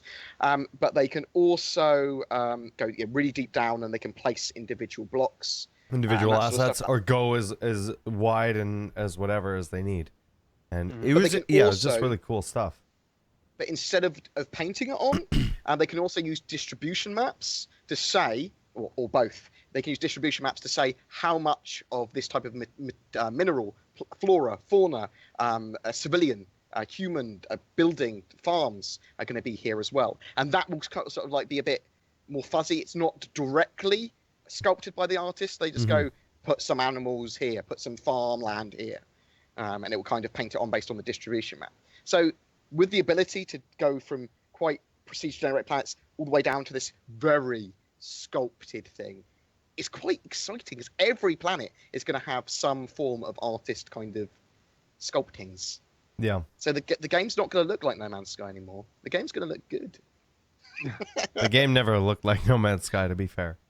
But it sounded like it, though, when they were talking about procedural planets, and version 1 of procedural planets didn't have any of these tool sets that they're using now. And they probably didn't realize just how good their tool sets were going to be. Mm-hmm. And they went, well, now we can actually make... Well, the fact that it's going to be able to affect the cloud formations and the weather and stuff like that on planets is crazy. Yeah. Right? It's biome and planet driven. Yeah. That's amazing for weather. Yeah, I mean, let's talk about the other planets or games that have similar systems, like Elite Dangerous, like No Man's Sky. Elite Dangerous doesn't have biomes; they just have planets without atmosphere at the moment, right? I think they want to do something like this as well, but No Man's Sky had everything was spiked biomes, but everything was it's all a number, and the level of You can't detail com- just in everything that they're You doing. can't compare No Man's Sky to any of these other games. No. No, Man's you Sky can't. is not multiplayer. No. Yeah. It was sold as multiplayer. It's not multiplayer. We can't compare them because the stuff that you can do in a single player game is significantly easier than stuff you want to do in a multiplayer game. Yeah. I mean, I'm just talking about just the general, Yeah. like Sorry, their that was my procedural rage. generation. Yeah. No, I understand your rage too. Right. Well, a lot of people try to compare the two, or like, oh, how does it compare to this? And it's like, well, it doesn't at all. It compares. I'm only comparing the procedural No Man's Sky generation compares of the planet. Spore more than Yeah. it compares to anything else. Yeah. So the way that they're doing things is just more realistic, more and it takes time, and it's gonna the time that they put into it is gonna affect the amount of gameplay that they have. And I say this all the time. Yeah, we want Star Citizen to come out. We want it to come out as soon as possible, right? But the fact that games like Elite Dangerous, No Man's Sky, I don't know, Dual Universe maybe, these things that are happening all at the same time, and Star Citizen gets to sit back and say, well, that didn't work for them, let's use that to our advantage type of thing. And what Chris is now doing is he's starting to talk about, well, we're not going to have cookie cutter planets. And what he's really talking about is No Man's Sky. It might start off with a cookie cutter planet. Yeah, but we never see that planet. Yeah, stage 1, cookie cutter planet. We might get to see that in the Homestead demo that they're showing at CitizenCon. Right. We'll see. Because Not the Homestead, really. the Homestead So we could talk more demo about that. is supposed to be showcasing, from what I can gather, what the version 2 of Planet Tools allow them to do. Mhm. Yeah. It's going to be a planet that we'll never see in the game. Well, probably not see in the game. And it will showcase everything that they can do. So hopefully it will have flora, fauna, possibly animals, weather, rotation, orbiting. That's the sort of things I'm assuming that they'll show with that. Yeah, but that's not cookie cutter. That's not where like every planet looks the same. Well, what I mean is that they might show stage 1 of let's generate a planet. This is how the artists do the planet generation. Oh, like which from would beginning to which would be cookie cutter planet. That would be awesome. We go let's make an ice planet, and it just goes plonks a procedurally generated ice planet down. Yeah. Which is totally unique, but it is effectively cookie cutter. Oh, I hope they do that. That's actually Yeah, really so do I. cool. Because you've got to remember that these tools, Planet Ed, hopefully will eventually get into modders' hands once they've been made ergonomic. And then we can make our own fucking universes. It's a universe fucking simulator. Sorry, I've sworn twice within the same sentence. No swearing allowed. This is is illegal. Is rated G. This channel is illegal. Everybody's under arrest. Even when you get modded servers, when you can just create one system, say, you can make if you can make your own system and your own planets, you can effectively make your own game. Because Star Citizen will allow you to make that. It's a universe simulator now. It's not the Star Engine is not what we thought it was going to be. It's the set of tools because of long-term thinking that have allowed some amazing things to occur. And I'm just hoping that we can get our hands on that. How about the fact that they called it Star Engine for the first time? They officially coined it. Chris has accepted that it's called Star Engine. I thought that was pretty cool Yeah. because he was talking the what is his name again? Burke. I forgot his first name now. Steve Burke. Steve Burke. He starts talking about CryEngine, and he goes, he looks at Sean Tracy. Chris looks right at Sean Tracy and goes, "We don't call it CryEngine anymore. It's Star Engine." And it was like, whoa. Oh yeah. That's pretty awesome. But that's a big stage because for me, it's becoming like Source or Source Gold. It's going from the transition of Quake 3 to Half-Life to Half-Life 2 and stuff like that. And that's exciting because other games might adopt it. People might It's get going from the their Quake first engine to experience. Source. You know what I mean? Like it's in that. It is that kind of big thing. But people might start getting their first mod experience and their first game making experience with like Star Engine now, and that's exciting to me. That's pioneering gaming, and that's what I miss. That's the nostalgia I miss of when I was young. Like all games were original when I was young. Now nothing is. And this is the first game. It's had all of it. So. Now just sort of deviate a little bit because they were talking about it. They were talking a little bit about Squadron 42, and I don't know if I misheard this. I don't remember. I don't have a source for it, but did they say anything about having a prologue for Squadron 42?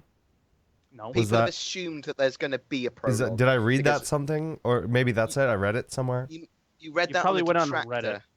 Yeah, it's some of the Reddit people now think that there's going to be a prelude to Squadron 42 released in 2016 to keep up with that release date. So it'll just be like a few missions, Right. to tide us Well, over now, until what, 2017. now, how would you guys feel about that? I would be okay. I think that would be kind of cool. Like something that sort of leads you into the whole story is like a little teaser, a playable teaser. You wouldn't want a playable teaser. You'd rather just have them show some gameplay that you can't touch. Okay, maybe, but I was more concerned about them just giving us the first couple missions and being like, here's No. Let's say it's a prologue, so it's separate missions that sort of lead into what that is. Okay, I mean, but will that make things go faster? Maybe it's. I don't think it would. I don't think it would be make it to go faster. It's more of like would need to here's do something for as a teaser. Well, how do you know they don't already have that done? Yeah, I don't know. I mean, they would have had to plan it way in advance, and I feel like they would have told us about it by now. You think so? I mean, we haven't heard anything about Squadron 42 in forever. Nothing. Zero. No, but that's what CitizenCon is going to be. Right. We haven't heard about but it I'm since saying CitizenCon. they could drop a bombshell on us. Is all I'm saying. Yeah, I'm not saying they're Citizen- going to, but they could. Well, everything that happens at CitizenCon, even if they give release dates, is all going to be bombshells. Right. You're totally right. So Right. if they say, yes, it is coming out in 2016, bombshell. If it comes out early 2017, bombshell. Whatever they say, Right. They're firing shells. But even if they're like, we're going to show you guys some gameplay of prologue or of a mission, and then at the end of it are like, oh, well, you know what? You can also play these missions as well. This is the prologue. Oh, I see what you mean. Yeah. So they are going to be showing us as like promotional material. So it's more of like a promotional thing to get more hype building up about Squadron 42. They say a date or they say a date range of when that's coming out, and they're like, you can go download the Squadron 42 prologue right now or on this date. You know, whatever, and then people would get super hyped about it. Yeah, right. I know. That would suck. I'm like, I need to buy a computer now. Twerk, we're gonna buy a computer while we're there. Yeah. They haven't done an infinite wave game mode yet, where they just go like, defend the carrier. I suppose it's because they haven't got capital ships in probably, but they go defend this against infinite waves of Vandal until you lose. Stuff like that, because I play the shit out of that. I mean, Vandal Swarms, it's annoying that it only goes up to wave 18. I want infinite waves, because then people would be really competing. Yep. I mean, the big thing for me that actually kind of blew my mind a little bit was actually the fact that they're going to show us a mission. Yeah, from briefing to end. I've always been of the opinion that we're probably not going to see any Squadron this year, and just I've been a Star Citizen backer long enough to know that Chris is a perfectionist, and it's not going to get put out unless it's perfect. So therefore, it's probably not going to come out on time, and that's just that's just how I feel about it. So that's how I'm preparing myself. So if it does come out on time, it's really awesome. If it doesn't come out on time, I don't feel that bad about it, right? So that's just kind of how I've been preparing myself for things. So for me, the fact that they're actually going to show a mission and not like some cinematic thing. Even if it's just that mission that you can play, I think it would, like, it's one thing to see it and you can see how excited people get just when they watch something. But imagine being able to play it and experience it for yourself. And that could be something they could just release to everybody, regardless if they're a backer or not, and say, hey, look, this is why you want to buy our game. And I think that it would be one of the most, the most strong promotional material that they could actually do. Yeah. Maybe. I just want them to release the whole game. Like cinematic trailer or something. But that's not really like what Chris does. Chris plays. He shows the game being played. Right. Not usually. Yeah, live. Has to be played live with its bugs and all. Yep.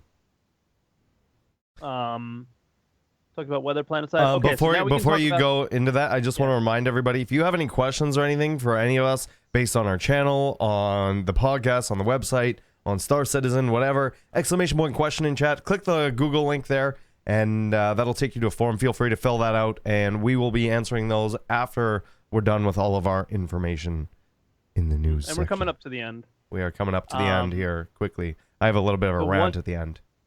Yeah, the one big bombshell for me this was a bombshell for me, was that Chris mentioned that we will not have, and this is I'm not going to say this is exactly how he said it, but he did this motion. We're not going to have 110 systems on Star Citizen's release. Mm-hmm. And it was just kind of like, But they are. yeah, I expected that, but They are going to have a big chunk of them done. That's what he said. yeah, he said we'll have a big chunk, but we're not So going to have. I'm thinking this is 60. this Okay, is this so is the other thing as well. How many of those are going to be discovered, and how many of those are going to need to be discovered as well? That's where I'm going with what Yeah, I was going to that's say. what I'm thinking. Is I feel like all of the systems that are in have to be all of the recognized systems, because how do you implement a system in the lore that we already know is there and already has civilization at it, just randomly pop up in the middle of the game? Yeah, Mm-hmm. they'll all the ones that we can see on the star map should be there, unless there's But a there's specific 110 reason. of them, aren't there? 110? I don't know. some of them are like black holes. Let's One of them count. is a planet. Yeah. They like can't a be rogue 110, planet. Some are going to be discoverable. Let's have a look. Yeah, so I don't know how many there are, but for me, I can't comprehend how they're actually going to bring systems into the game that On discovery are of already jump in the lore points. that are Yeah. already discovered, that already have civilization. So if they're going to do things, they're going to go with the planets and systems that have civilization. That are at in them least first. discovered by the UEE. Exactly. first, right. You can easily do the whole Maybe not the Van Duel planets are discovered yet. Maybe not be great. Maybe some of the alien stuff, the Xi'an, the Tavaran, the Kurthak. You It know, only looks like I can only see like 50 or 60. what are you, Star map? Rain Man? There's someone 50, in one of 50 his definitely wikis has numbered them. 50 Oh, definitely okay, 50 okay. planets. I 50 thought you were planets. looking at the star map, like 53 figuring it out planets. real quick. Definitely Wait. 53 planets. yeah, 53 planets. Yeah. Can you not? No, I count in groups of 5. Very quickly. 271 moons. 53 Fuck you! planets. Learn to count. I'm not No, but- counting to like 3,200 raindrops. but like in all seriousness, if they're gonna have You know. a release, it has to be, in my opinion, with all of the civilized systems, and then you can easily bring on systems that are not known later and just say find the jump point. Hmm. You know, randomly the jump point just gets found, and whenever they have systems ready, they don't even have to put it in the patch notes or anything. It's just a jump point gets found that was never there before. You know, so that can easily be implemented going forward. I just couldn't really comprehend the implementation if they decided to go with, let's say, 30 systems, Right. and say, okay, we're released. You have 30 systems, because you can call that a release. Well, in you my could opinion. release that. Yeah, I mean you could and just Because say that's enough gameplay with the way that they want to do things. If they're going to fill those systems with the satellites and the gameplay on the planets and all that, you can call 30 systems released. Mhm. But how, as someone who, it's an MMO, how do you bring in systems that already have civilizations, like pop out of nowhere and have them appear? I don't think Chris or the lore guys would do that. Right? So a lot of people are mentioning, like you said, the alien systems coming in because we might not know them, but yeah. Yeah. So, I don't know. Planet 27. Definitely the Callus 2 planet. Yeah. 27 It's just like, in the Callus system. Yeah, so I thought that was interesting. yeah, it'll be interesting to see what they do. Obviously, I don't expect 75. there's 75 in Count there. 70. It's either 65 or 75. Well, you also have to I might remember also one know. of them I know is a black hole. I know one is a rogue planet. And there's probably some other random things in there as well. Now, I'm Yeah. going to go a little away from Star Citizen. Still going to stay in the realm of space and going to go more into real life. Yesterday with the talk from Sir Elon Musk of SpaceX, and how they plan on shipping people to Mars, and start colonizing Mars within the next couple of years. It was a very interesting talk. We watched it together on my stream. He talked everything about how they're going to build the rockets, how the rockets are going to not only get out of atmosphere, but get from Earth to Mars, how much it's going to cost, how they're going to be able to move everybody, and all of this other stuff. And I got a little tilted at the end because somehow it was a really awesome I don't want to say discussion, presentation is the word I'm looking for. Yeah. And I don't know if you guys watch it? I just watched the cinematic thing that they put together. Okay. So, talked about it. We all know that Elon Musk is very serious about a lot of things, right? He's the creator of PayPal. He started SpaceX in 2002. He owns Tesla and is doing some awesome stuff with Tesla. He just Hyperloop. He's part of Hyperloop. He just did something in California with solar panels and solar systems for houses. Within the last 3 months, the cost of solar panels has gone down by 25%. Like all kinds of crazy stuff. This dude is awesome for all of humanity, right? Just in general, for a lot of really cool stuff, a lot of cool sci-fi tech shit. We have like self-driving cars now, you know, like electric self-driving cars are amazing. However, they did not. It seemed like anybody who wanted to attend this event could just go, and the questions at the end were, some of them were okay. Some of them were fucking ridiculous. The first one, and if you guys follow my, that's why okay. So the first one was a question from this guy, and his name is Aldo. And he started his question like this: I just got back from Burning Man. So this is not going to go well. I was like, oh shit, here we go. And he was like, there was no water, and it was all dust. And so he's like, so is Mars just going to be a shitstorm? But he went on and on and on and on. And it was like a whole fucking novel. And then somebody else had a question, and it wasn't a question. It was like, I made this comic book, and it revolves around somebody on Mars, and I just want to know if I can give it to you. It's like you're wasting the panel's time, not even asking questions, trying to promote your stuff. Or this other guy was like, oh, I have an electric bus outside. And Elon was like, we're here for space. We're talking about colonizing Mars, and you're trying to tell me about your electric bus. This is not the time or the place. And like, yeah, just like, and then there'd be people like, hi, my name is Michael from Rooster Teeth. Or there was that one. And then he asked a decent question, but it's like, that's irrelevant. Can I get away from my dad by going to Mars? No, there was one that it's like, hi, my name's Chris from Funny or Die. We just put up a video with Zach Galifianakis and Hillary Clinton, and we generated over 31 million views, and and just kept going on about like trying to promote their own shit. And I'm like, what are you doing? Why are you wasting everybody's fucking time? You're embarrassing. And it was like, it just tilted me and made me really upset, and I started a hashtag on Twitter, said fuck off Aldo. Right? Oh, and I see. Yeah, I can see it here. Yeah, and like all this other stuff. But I mean, the presentation was awesome. There were a couple questions that were okay. I'm really excited. I know that I had asked my channel, like, if you had the opportunity to go, and even Elon Musk was like, you know, there is a high probability that, you know, the mortality rate will be high with the first couple missions, and there is a probability that you might not be able to come back. They want to make it so you can come back. The way that they've designed it is that you can if you want to, but they'll be shipping them out every 2 years starting in 2018 is what their goal is, and they're going to be launching from Cape Canaveral. And I want to know from you guys, if you had the opportunity, they were saying they're hoping to get the prices down to $100,000 US per person. I'm going to ask you guys, if you had $100,000 and have the ability to go to Mars to help colonize Mars, would you? And why or why not? I have to pay to go and help colonize Mars. Thriftbot would not allow it. They'd have to fucking pay me. Okay, he's not going. He's just too cheap. I'd have to be pretty depressed, or something in my life would have to severely change for me to want to go to Mars. Right. Okay. So I'm gonna make a quick little edit to what I said. They're gonna start launching rockets in 2018. People aren't gonna be on the first rocket. The Red Dragon's gonna be the first one.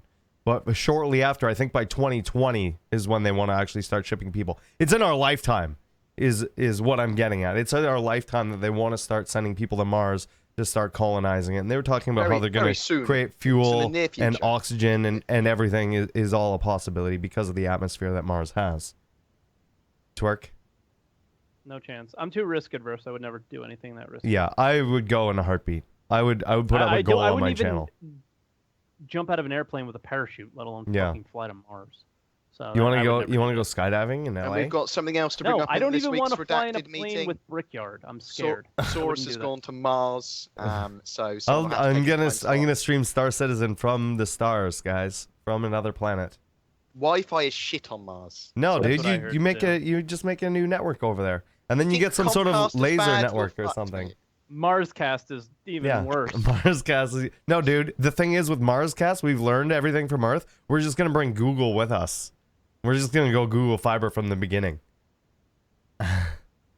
But no, it's something that I thought was really interesting and ties into Star Citizen with the whole space thing. It's like sci-fi becoming real life, and I mean that's that should be like Elon Musk's like tagline: sci-fi becoming real life. You know. Yeah. But Making your life better. yeah.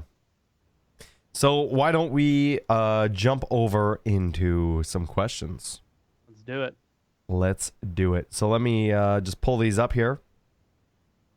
And I'm going to start with the first one here from Pathogen UK. And once again, if anybody wants to ask any questions, ! question in chat.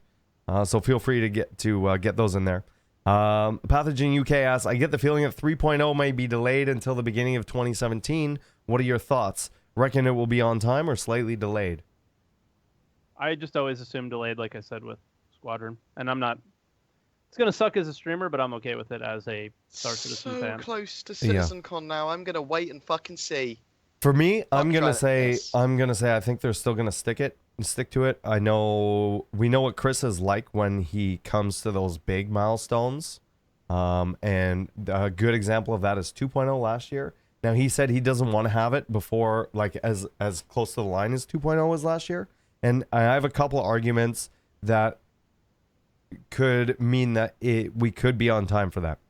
Argument number He was specifically talking about 3.0 there when he said it close to the milestone. right. When he was talking about last year, Right. rather than Squadron 42. Right, yeah. 3.0, not Squadron 42. So, number one is, my first argument is 2.6 is not necessary for 3.0. 2.6 is Arena Commander and Star Marine.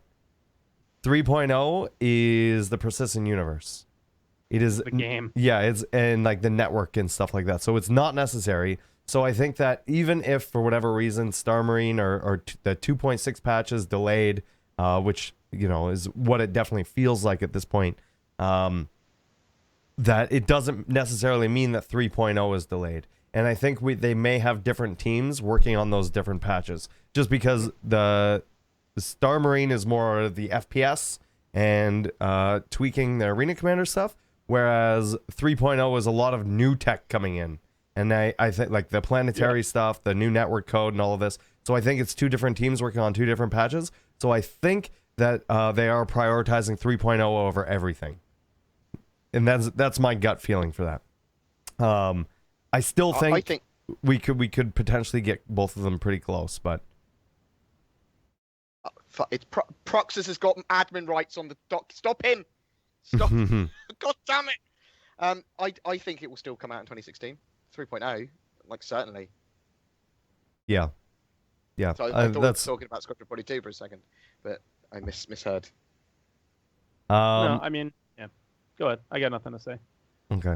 Our next question comes from Proxus, and he wants to know, Boredgamer, do you think Elon Musk will have a party when the first colonists land on Mars? I don't know. Definitely. He You would tell definitely me, have a party. Proxus. With You Chris tell Roberts. me. The first colonists will land on Mars at the same time the Star Citizen releases, and it'll just be one big party on Earth. I don't think there's going to be cake on Mars. No, they're not. The So- party's not going to be on Mars. The party's going to be on Earth. Oh, I see. Yeah. Yeah, obviously. There's no cake on Mars. How are you going to have a party? It's a good point. It's a good point. Now that I think about it, I was an idiot. Anyways, next Okay. question. Philip3540 as bored, specifically. So All these board gamer screw you, questions. Twerk, and screw me. And the question is, will there be scars, plastic surgery, restoration, or cyber mods for character bodies? It only makes sense in a universe with permanent death and life medical consequences. Yes, there will be. You'll be able to buy things like that in the hospital. You'll be able to do shit like that. We're not exactly sure which ones, but they've talked about having augments when you lose arms and stuff. Some of these augments might actually be better. You can replace things, maybe. So it's all stuff that's sort of like maybe, but they have talked about all of that. and it should be available in the game when it's released. And that question is illegal for us to answer, so we'll just agree with Board. Uber Nerd asks, should CIG sell head scans to backers? If so, how much would be reasonable? If their cost per session is $250, it's definitely higher than that. Would they charge 20 to 50% more in order to help fund more of the game? Some people are not appropriate to be head scanned. I said they're not. Because they're just not. too ugly, or what? Well, yeah, because they're too pale, or their heads are the wrong shape. You Either saying a I need a long tan? head- What are you trying to say? There are reasons why some people might not be appropriate for head scanning. So I think giving it away as prizes or to specific people for free would be great. Yeah. Not selling it. I think that's too playing on people's emotions. Like, Yeah. I wouldn't want them to sell it. And Kel Markle is saying streamers answering development questions. It's already been said that they will be doing things like robotic arms and things like that. So yes, we are just regurgitating what developers We have said. regurgitate what the devs say. It's We like don't- I can read or something. Take that. Slap me down with some sass, Some people don't want to motherfucker. do the work to find out Yeah. everything there is about the game. We do it, and then people can ask the question here. I use the word maybe a lot there. So. Rogue Ice asks predictions for CitizenCon aside from a new 3.0 demo. I think you're gonna see some sexy streamers streaming. So 3.0 demo, Go Polaris. Boredgamer. Polaris Oh wait, never mind. I Engagement take it confirmed back. As well. Oh yeah, Boredgamer won't be I there. didn't put that in the doc. The Polaris has been confirmed to go on sale at CitizenCon. Not many predictions because lots of stuff's been confirmed Yeah. now. Well, Do you we guys- can, do we you can think we'll guess see- how much do you think the Polaris will be? Between $500 and $700. I hope that's how much it is. I'll buy it. Yeah, then. that's a Corvette, right? Yeah. Yeah. You're gonna buy one if it's in between 5 and 7? You're going to buy it up to $750, aren't you? There you go. For $749.99. Yeah. Bargain. Yeah. I have Um, 500 in If it's In credit? credit right Yeah. now. That's why. If it's over $700, I'm going to instead just enjoy my Idris. Yeah, I don't have it. That's the thing for me is I don't have an interest. I don't have any big ship. So Yeah. And you can't got acquire them. one unless they sell them again. exactly. So What if they sell them again? Then what are you gonna get? I don't They know. probably they probably will sell a limited number at the anniversary anniversary sale Mm-hmm. in mid-November. That's what they normally do. They might not Yeah. But- But that's what they've done in the past. in the past. Yeah. And I think they earmark anybody who's there so they have the ability to purchase them as well if they want. Okay. Yeah. RMS Actual asks, when you think of the patches that have been announced, i.e. Star Citizen Alpha 2.6 and 3.0 respectively, what are the first features that come to mind for each of you? I guess I'll start for 2.6 Star Marine, and all of the FPS mechanics come to mind. And with, Grenades, Saurus, grenades. Grenades. yeah, FPS mechanics. And with 3.0, I think of explorable planets, planetary vehicles, and netcode. You're only supposed to say one. I know, Fuck's they sake, didn't say just Saurus. one. What are the Didn't first they? features with an S that come to mind? Wrecked. So he just says all the features, and then what do we say? So Those aren't all the features, for, but I know. for I'm just kidding. 2.6, it is that Star Yeah. Marine jump in lobby, quick play matchmaking, Mhm. and the changes in flight model. I mean, that's going to be fucking huge. Changes in flight model that make Yeah. us fly closer to each other, so that combat is totally different. Do you think So we'll all you see? bloody- Do you think we'll see Please, what they showed with the flight formation stuff that they were I showing mean, a while ago? it will make it easier, Yeah. I suppose, because everyone will be going slower. What, like be- click a button and then form up with people? You'll do that manually, I'm assuming. It would just be easier to do. I used to fly in formation with the Star Citizen UK guys. It's really easy. You can Yeah. do full formations. You practice once in like 10 minutes, you'll be able to get them. I mean, they are that easy.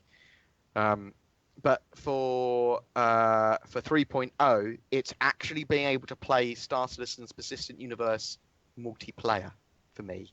It's like, we've got 2.5, but the stuff that we do multiplayer isn't really that multiplayer.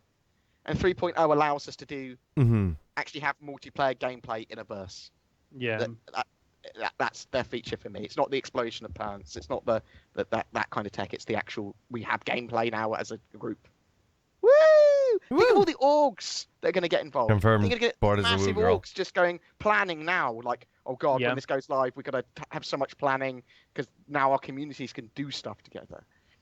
And yeah, that's the most important feature for me. For me, it's again Star Marine, but then also they're talking about making more changes than just a flight model to Arena Commander. It's like a new map. I would love to see what the Yeah. new map looks like. And then 3.0 is cargo. Yeah. Now there's a couple of things that I also thought of while you guys were going through yours, and I didn't want to say until you were done. First is Drake ships, because I love Drake, and we're gonna be seeing a lot more of those with patches. And the second one is we've heard about voice comms, right? And we've heard about the new communication platform are they and stuff like coming that. We don't know. That's what we don't Yeah. know. So VoIP's maybe, going to be shown at CitizenCon though, probably. yeah, no idea. What makes you think that? Where they talked about it being In the monthly shown. report? No, Chris or someone said. No, Chris got asked a question at Gamescom about VoIP and said, "Wait until CitizenCon. Yeah. We've got something to show you." And then the Okay. next week they had that they were talking about audio and the audio bouncing off walls and stuff. I'm not sure if that was in an ATV or an RTV. Right. And then someone asked another question and someone went, "Wait until CitizenCon." Again.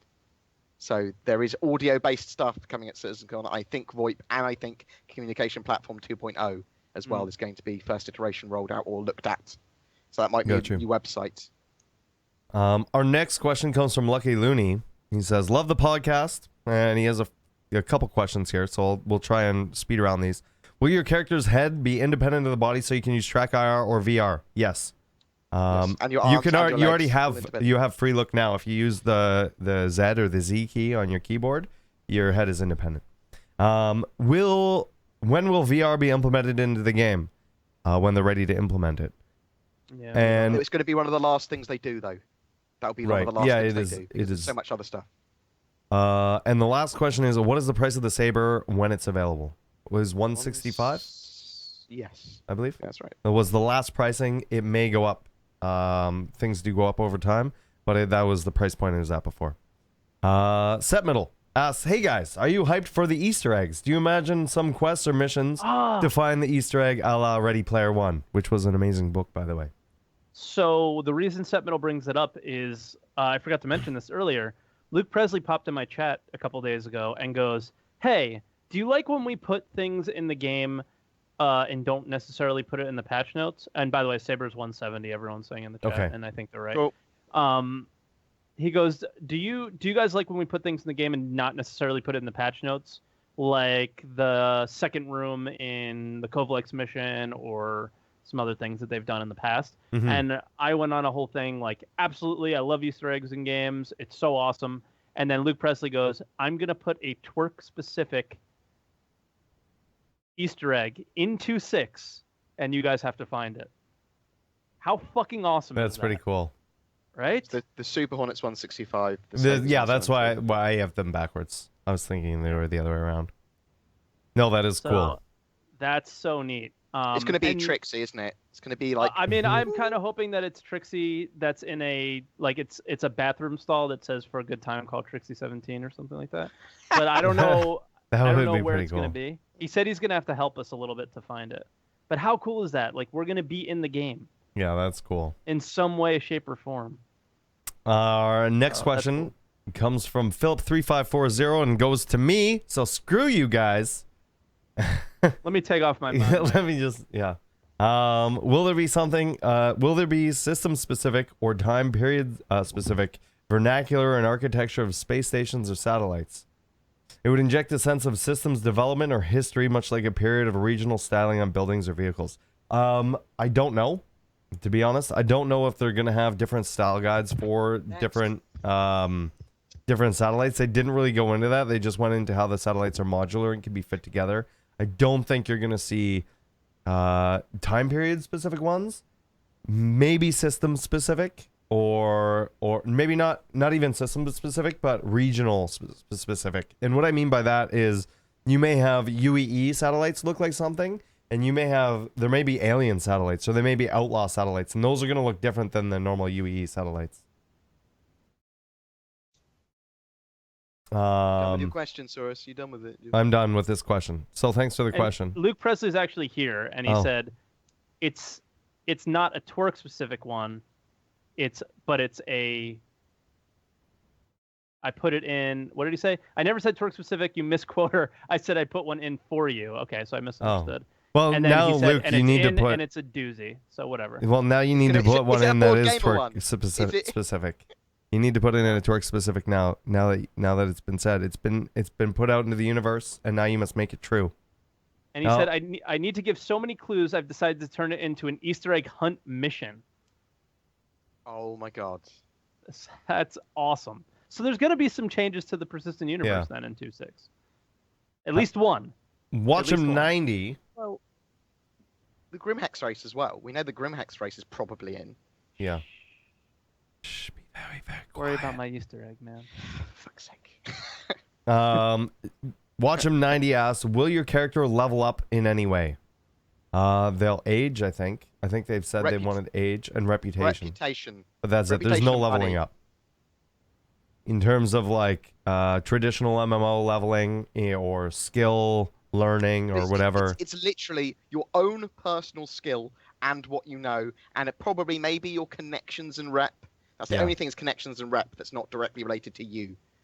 And not leveling up per se, but things like the quality of your gear or the specificness of your gear towards the role you're trying to perform.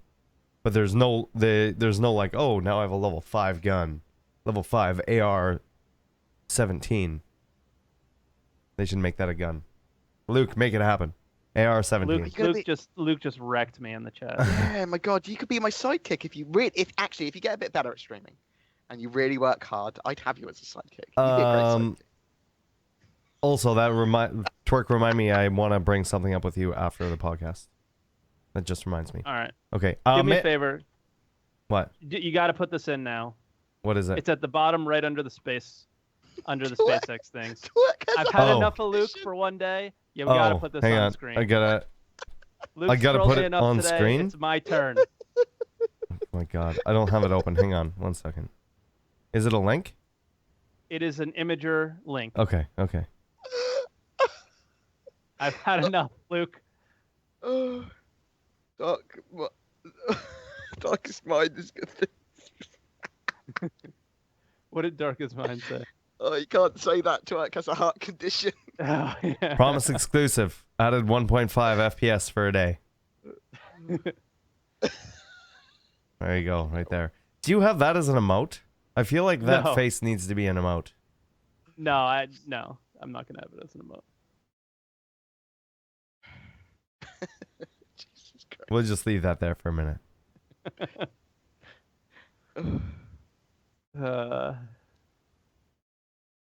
There we go. Anyways. That felt good. Makes me feel a little better after all the torture I've been put through today by all of you guys, including Luke. Man Ray Games asks, do you think the Constellation or bigger ships would not be allowed in certain areas because of their size? For instance, if there's a small moon outpost with a small landing zone, do you think there would be a pad big enough for large ships? Or will ships like the Constellation have to take the Merlin down for small outposts? I mean, I think it'll be a physical-based thing, right? So if you can physically land there, then yes, you can physically land there. If you can physically fit through asteroids, then you can get through the asteroid field. But if you can't, you'll have to go around it or find another way through. And docking with these stations, some of them are going to have the ability for an Idris to dock, some of them Some aren't, won't. and you'll have to take a little shuttle. Yeah. I mean, they have to give reasons to use those little shuttles, too. So, yeah. Dovakid asks, would you rather play Squadron 42 and Star Citizen or go to Mars with Elon Musk? Squadron 42 and Star Citizen. Yeah. Why can't I play Squadron 42 on Mars, number one? And I think I would have to go. I need to go to Mars. I think if I have the opportunity to be one of the first people on Mars, I'm going. Without Delta patching, you wouldn't be able to play Star Citizen on Mars. It'd be too much to download. What if it's already downloaded and I have it on a USB drive? Oh my god, that'd be amazing. On But a also, USB drive. Yeah. Star Citizen on a USB drive. Well, by then I think we'd have like 100 terabyte USB. Wait, we It's- have like 128 gig. yeah, we got 128 gigs. Yeah. All right. I think we even have 256 We already now. live in the future, so We do live in the future. I mean, you could just throw it on an SSD. Sidekick. Or an I'm M2 not drive. famous enough for you to know my name. It's okay. Okay. Giesel1 asks, what do you think about CIG releasing Star Marine and Marine Commander for free as a promo? At what point in time would you, if at all, want CIG to do that? I don't think they need to separate it that way. They do. I mean, they do the free flies, so they'll do it. They do it during. No, but they probably will I have a think free fly they're for thinking games. a la Elite Dangerous, where they released the CQC separate. Oh no. And I don't think they need to. No, They don't need to that's tough. fragment the user base like that, and I don't think that's what they're planning to do. I think, you know, yeah. You never know what the future might. You never hold. know. They might have a You never know. great But idea for it. as of right now, Yeah, I don't like the idea. Yeah. Dovakid asks, what are you going to name your primary ships? You have names already. So Yeah, right? I had names for a lot of mine. Like I have 01 for my Herald. I had Black Fortune for my Cutlass Black. I had Bleeding Heart for my Cutlass Red. I'm just trying to remember them off the top of my head. What a My nerd. Cutlass Blue was Ball and Chain. My Caterpillar was, I forget off the top of my head. I'll tell you in a second. So I'm planning to call like my Carrack or something, probably like twitch.tv/BoredgamerUK. But Mhm. like if it's got a little like snub-nosed like sidekick fighter, I call it. I thought you were a good Oh, streamer. right. I Yeah, thought you were a and good streamer. my the only Caterpillar. streamers that do that are the guys that have like I hate seeing 0 viewers. Before My you play the Caterpillar is the Overwatch or something. Arcadia. The Dragonflies I don't have names for yet. Because they're newer editions. Did you? I just heard the sidekick fighter comment. Yeah. Yeah, Okay. that's cute. You're cute. I used to play a ball. Are you going to start calling him Robin or something, or what? No, he would call his sidekick ship like his Merlin on his constellation. He would call that Torque 17. Yeah. And he It's would a name good his name. ship Boredgamer UK because I'm Yeah. just the sidekick. No, I'd call it twitch.tv/BoredgamerUK, and like my bigger one would be The other one YouTube. would just be Twerk. /BoredgamerUK. Twerk spelt wrong. Twerk 16. Or Twerk 16. Oh, sorry, you're not fan. I didn't realize I spelled your name wrong. Just one of But those, he's like it's like- like, oh yeah, whatever. I used to play loads of Evolve, and people on that would always have their Twitch names as their username and stuff like that. I'd be like, I am it's filming. so corny. Your cheats are all being shown on stream live when you beat them and stuff. Oh man. Oh yeah, that's it. That's Okay. annoying. Are I we have going on no to the names next for one, my or ships yeah? No, currently. yeah. Are you going to though? Is that something you're interested in doing? Do you think? But they said Maybe I'll that they name them want to after do it. subs or something. Yeah. I don't have like any. I don't feel like I need to name my ships. Oh well then. Set gonna Metal be- asks. I I'm gonna lose remember. them every 5 minutes anyway. I remember to see games created in CryEngine usually have a maps editor. Far Cry, for example. Do you think that will be the way to create custom space regions using Star Engine and allowing Jump Drive only in a custom server, and that way allow the custom server to be purchased? So being able That to would run be the private hope. servers and whatever. I mean, that's something they want to do, but that's something that's not going to be coming out for release. That'll be something down the road. Although they Modding want to do. tools later. So we're not really sure, and because they're changing it so much, and because it's not like a traditional map, it's like planets, and you have to build those planets, and even those aren't like traditional maps, and then you have your space stations and stuff. Or who knows what people do crazy shit with mods. It might not even be space related. It might be something else completely different, right? Like look at what they do with some like MOBA games or RTS games, or even turning Dota was originally, what was it? It was something else. I forget what Warcraft it was. 3, It was like Warcraft. It was an RTS. It's Warcraft 3 And mod. yeah, and they created MOBAs, So who knows? Who knows what happens when most- mods get their hands There on was it? there was an Italian or a Spanish interview with Chris at Gamescom where he answers a very similar question. So Yeah, and he was I'll- kind of like, "Fuck mods," is the impression that I got Well, from it. they want to make the tool system more user-friendly before they roll it out, and Right. it'll be a while. They need to make the UI user-friendly and But- make it all understandable. Try and find that interview for a better answer than we can give. Okay. Oh my god, they're now. still typing in you random go. ways to say my name in the chat. I'll Dark link it. I'll Dark link it in one the... Dark 1.7. I am Magic Fingers asks, do you feel like they could drop Star Marine at CitizenCon as the big bombshell moment? I mean, it's a possibility. Yeah, I don't they've wanna say kind of it's been not. saying after CitizenCon. I've heard Yeah, a they few implied- times now. implied They're and said implying after. after. Yeah. Yeah. Mm-hmm. We might get Which- it for the PTU. Yeah, we may Yeah, have the PT, and that's the other thing. We don't. I think when they say when it's available, I think they're talking about live because most people are in live. And it is known, and I can say this because it was on Batgirl this morning.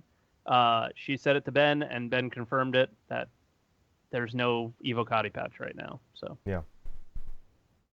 Commander hopefully- Riker, but there's not even an Evocati patch yet. unless there is. No, I'm just It's telling like- I you. mean, like that She just said came it, out Ben in the confirmed last it, there's in the no last patch. like 5 minutes. It could have come out. Oh, You don't know. Yeah, unless there's been one while we've been on the podcast. There's but new I don't pay attention rules on the here. Star Citizen Reddit where they will try to avoid leaks for the Evocati stuff, but they will, however, discuss when the Evocati patch comes out. They'll say dates, like the Evocati test is currently running. That's what they say, Mm-hmm. but that's the limit of their discussion on it. They won't say what's included in that or whatever.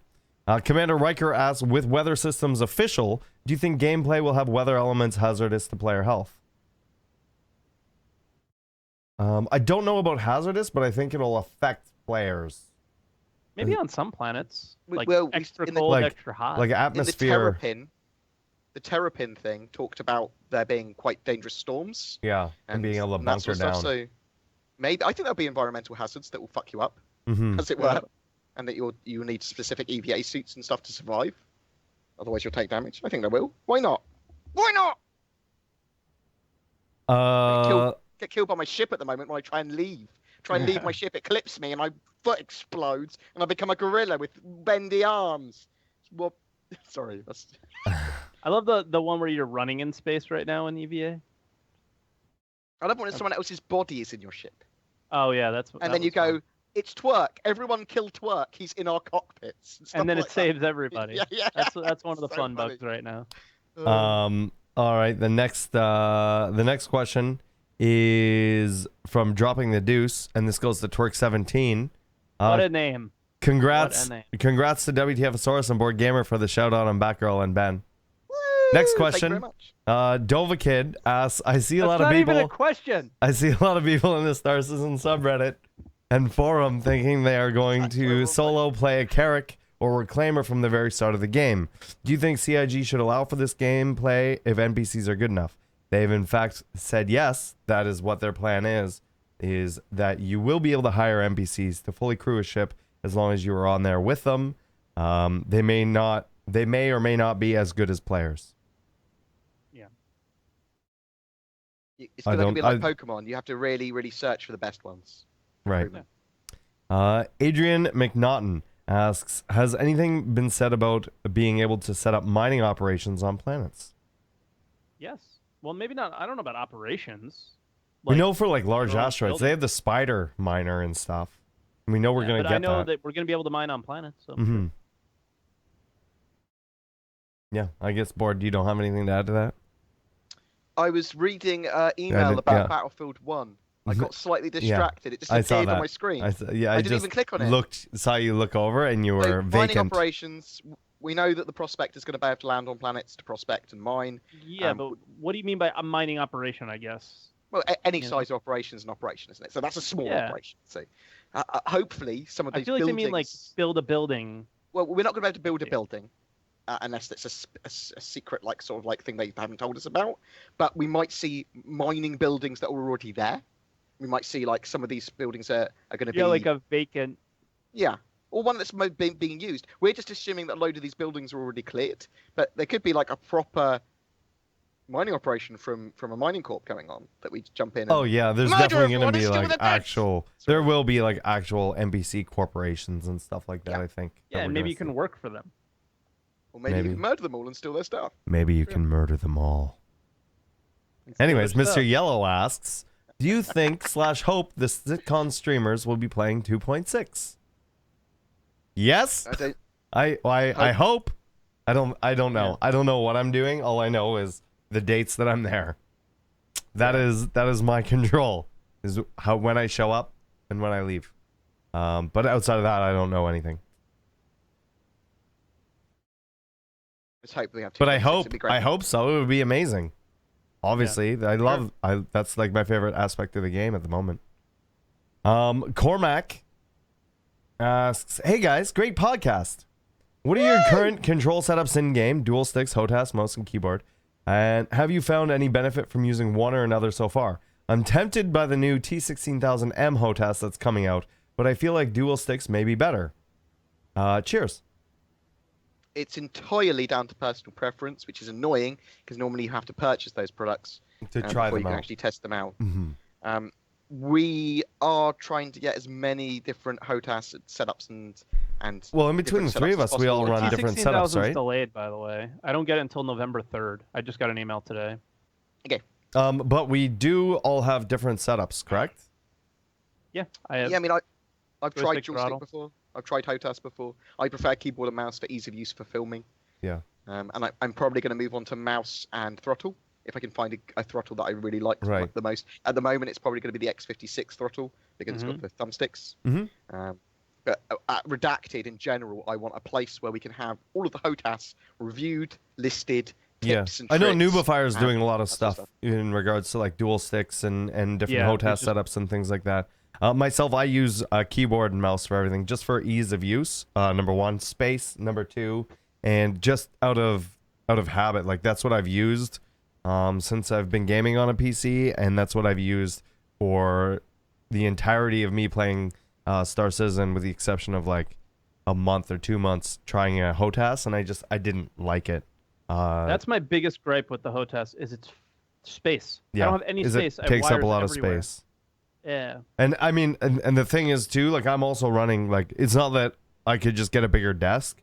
My desk is huge. I have all my audio equipment on here. I have cameras on here. I have lights on here. I have 2 keyboards and 2 mice to control my stuff. I have condenser stuff and monitors and lights, like all kinds of craziness. So I don't have the room. And if I was to use a HOTAS, then I'd be back here. And it's just like, it doesn't work. Our next question is from Joker813, and it's directed at me, saying, if you were at Elon Musk's press conference, what one question would you ask about travel to Mars? My biggest thing that and he sort of answered this, but I don't think it was asked properly, so I didn't think it got a proper answer, was how they were going to vet the first couple people, or the first couple of trips of people going to Mars, right? Like, because one of the biggest things that there's no government, there's no enforcement, there's no whatever. So are you allowing people to bring weapons, or allowing people to, how are you going to enforce things? How is there going to be Are they gonna have basically a government right away? yeah, like how are you going to have a government? And number two, what happens if like the US or somebody like that tries to send people to claim that government, and then you get there, right? And they're separate of Earth, right? So you have now Mars and they've got Earth, battle destroyers. and Mars could just say, okay, you know what? Maybe they do create a government, and they say, you know what? We don't want anybody else right now. So you're gonna have to turn that ship around and go. Or they just murder people on the way in, or who knows? Or how are they gonna enforce laws? Like and suspect- like for example, Asshat, who was talking about Burning think they Man should and vote Aldo whatever, right?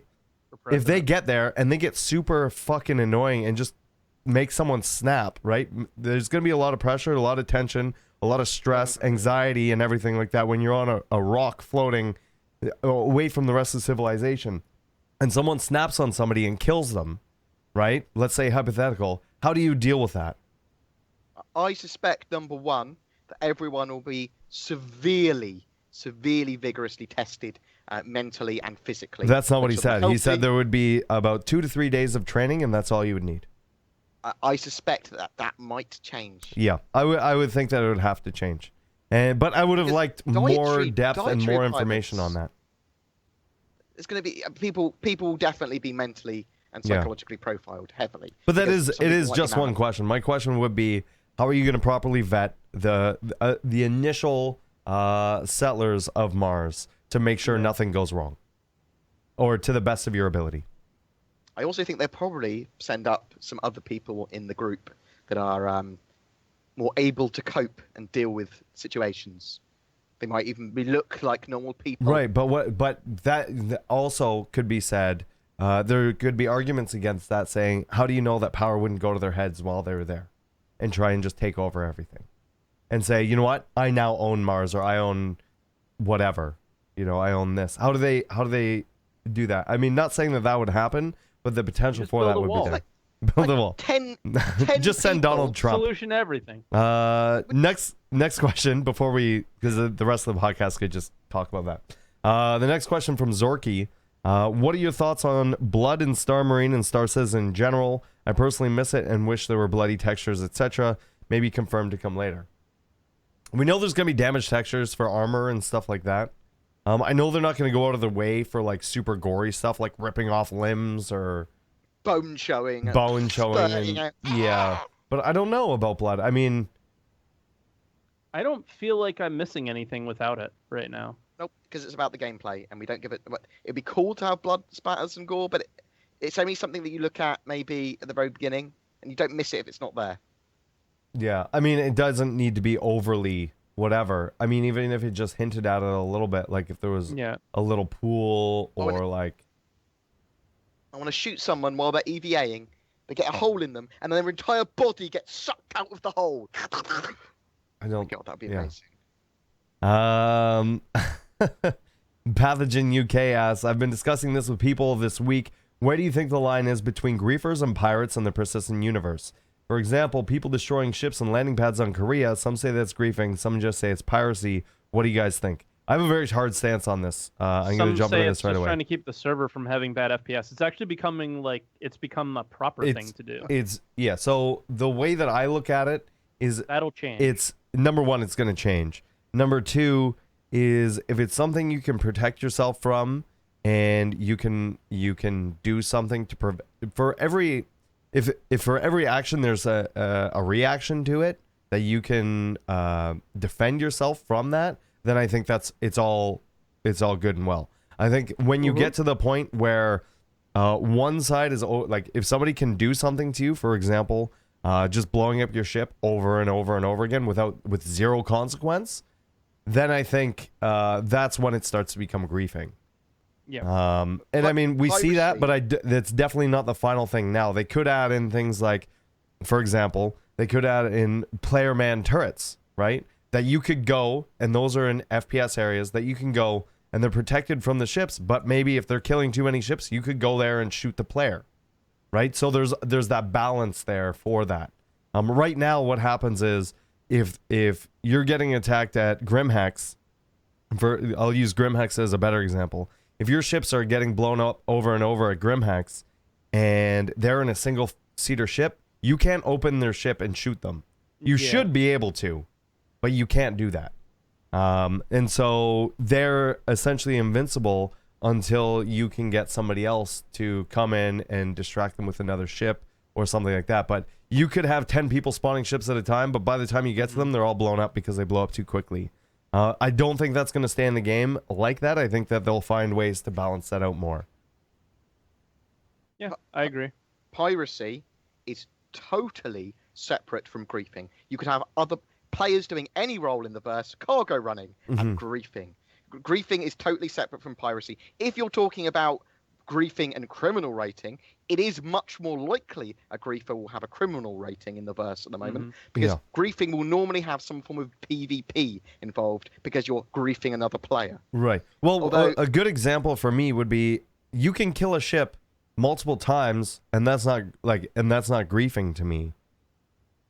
But you can learn from that, right? So if you know that somebody's like targeting your ship like 3 or 4 times, then if you have the opportunity to EVA, right? Yeah, it's going to take some skill, but EVA and go up to their ship and open up their canopy and shoot them, then you have a way to defend against that. But right now, you just don't have a way to defend some of those things. And so it's just straight, like once or twice is okay. But if it's over and over and over again for half an hour, then that's where I sort of draw the line. If you're killing people repeatedly at Korea because you're trying to defend Korea, Yeah, Korea is nothing different. wrong with Korea, that. Korea is different. I'm talking specifically about Sweden, Grim so- Hex. Korea is you go there at your own peril, at your own risk. The end. You're going in there with weapons. You have the ability to fight back. As soon as you get there, when you're on the ground, you have the ability to fight on the ground.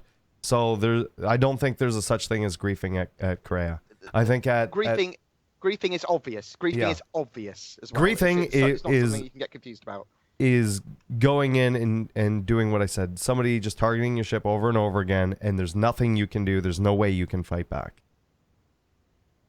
Our Agreed. next question is from That Gamer Dude 3, and he asks, do you guys foresee any changes to the Redacted podcast on Star Citizen release? And we've Oh, yeah. talked about this before. We used to have a different Big format entirely. Yeah. We'd go back to that format. And we'll go back to that format, and that's when it talks more about in-game happenings, news within the game, different Loadouts on setups and ship, loadouts, and how to game tune mechanics. things, and how to help players in the game. Right now, it's more about the development. It's definitely, like, our podcast is all about the development. But as it shifts out of development and into public release, I think even around beta time is when we're going to start to switch into more of that. Whenever the I think majority even of the before even that. before that, whenever the majority of the game mechanics are I think in, it's going to be pretty soon. I hope it's We'll going to be start really soon. implementing some of those things in. We want to, yeah. There's other changes we want to make as well. We want to be able to have more guests on the show, and And a and do big some thing other happened stuff. this week to allow that to happen very easily yeah, going forward. So yeah. So you can expect to see changes to the podcast. It won't be detracting from it, but it will just shift in the way that it's still useful and still interesting and still informational to everybody that enjoys it now. It just there'll be less on the development side and more on the actual in-game stuff and how to do things and all kinds of cool stuff. If Star Citizen's too good, there won't be a podcast anymore because we'll be playing it. Be like, fuck this podcast. We'll be now. doing the podcast through our Reliant.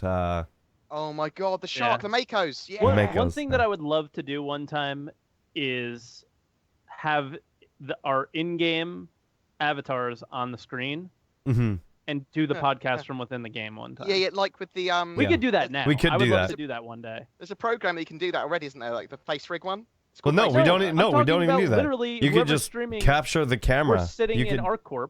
Wait, do you have you have a capture card, right, Boredgamer? You just switch No. Okay, you need a capture card. So No. Twerk would because I would need to We capture just it. need to be on Discord.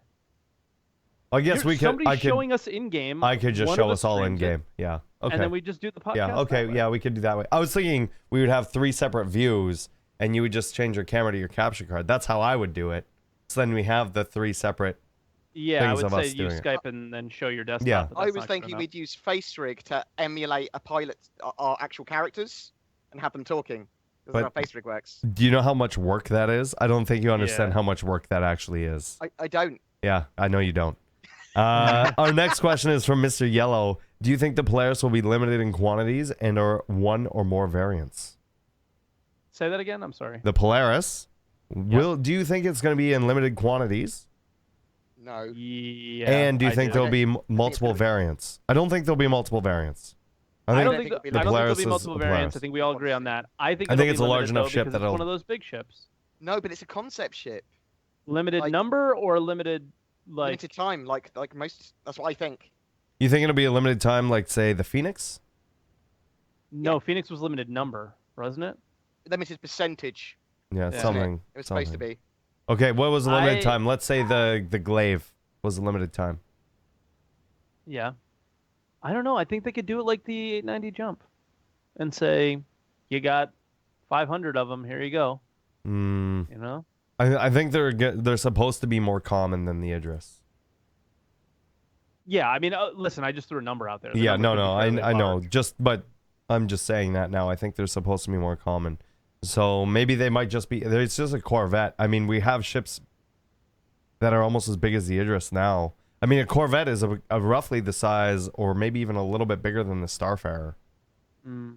right? The Caterpillar. I think it's gonna be So- a bit bigger. My feeling is it's gonna be a bit bigger than a Starfarer. But not by a lot.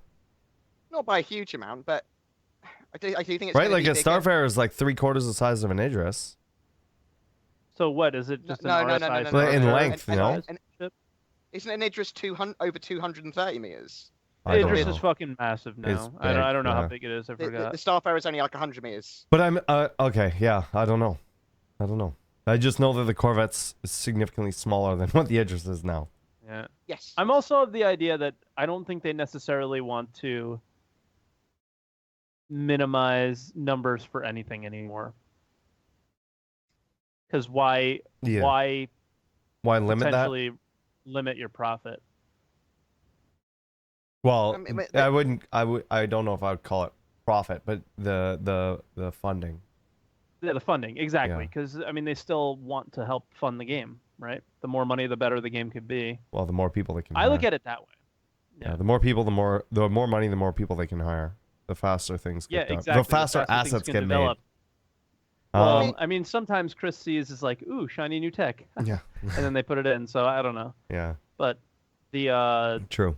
yeah, I don't think that they're necessarily thinking that. I kind of worded that weird because I don't know what they think because they've had limited ships before. But I would like to see it not be limited because of that reason. Why not just make more money and make the game better? But that's me.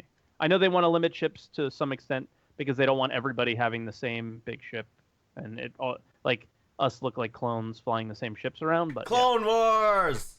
I think that occasionally, like the German studio goes up to Chris and goes, "Chris, we've taught pets and AI to be able to love." And he goes, "Oh, excellent! We'll put that as a feature." yeah, Like, you know, they do. I think they've got like little side projects that they all work on as well in their spare time. They want to implement into the game. They kind of imply that occasionally. Like even artists want to put cool things in.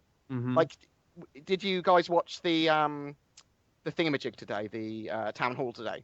I did not. I was working on the podcast. So and everything. one of the things that a lot of the artists were talking about that they really enjoyed was the flippy helmet. They said that was one of the coolest things they'd seen. Yeah, I mean that was super, and that was like a big community thing that Yeah, everybody but- got excited about. I mean, I don't see that as exciting at all, but I know other people do, and Yeah. it's weird what some people love and some people don't. And will that be in the full game? I don't know. Flippy one? Who knows? They took it out, I did take it out. Mm-hmm. so I doubt it. They would have to maybe mod or mocap it or whatever. Mm. But yeah, I don't know, man.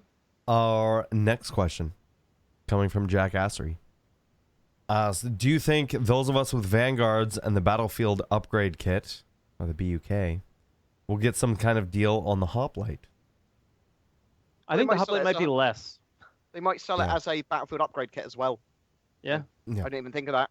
I thought the hoplite might be less because it seems like it's going to be a stripped down version of a normal Vanguard, and just Mhm. throw some seats in there.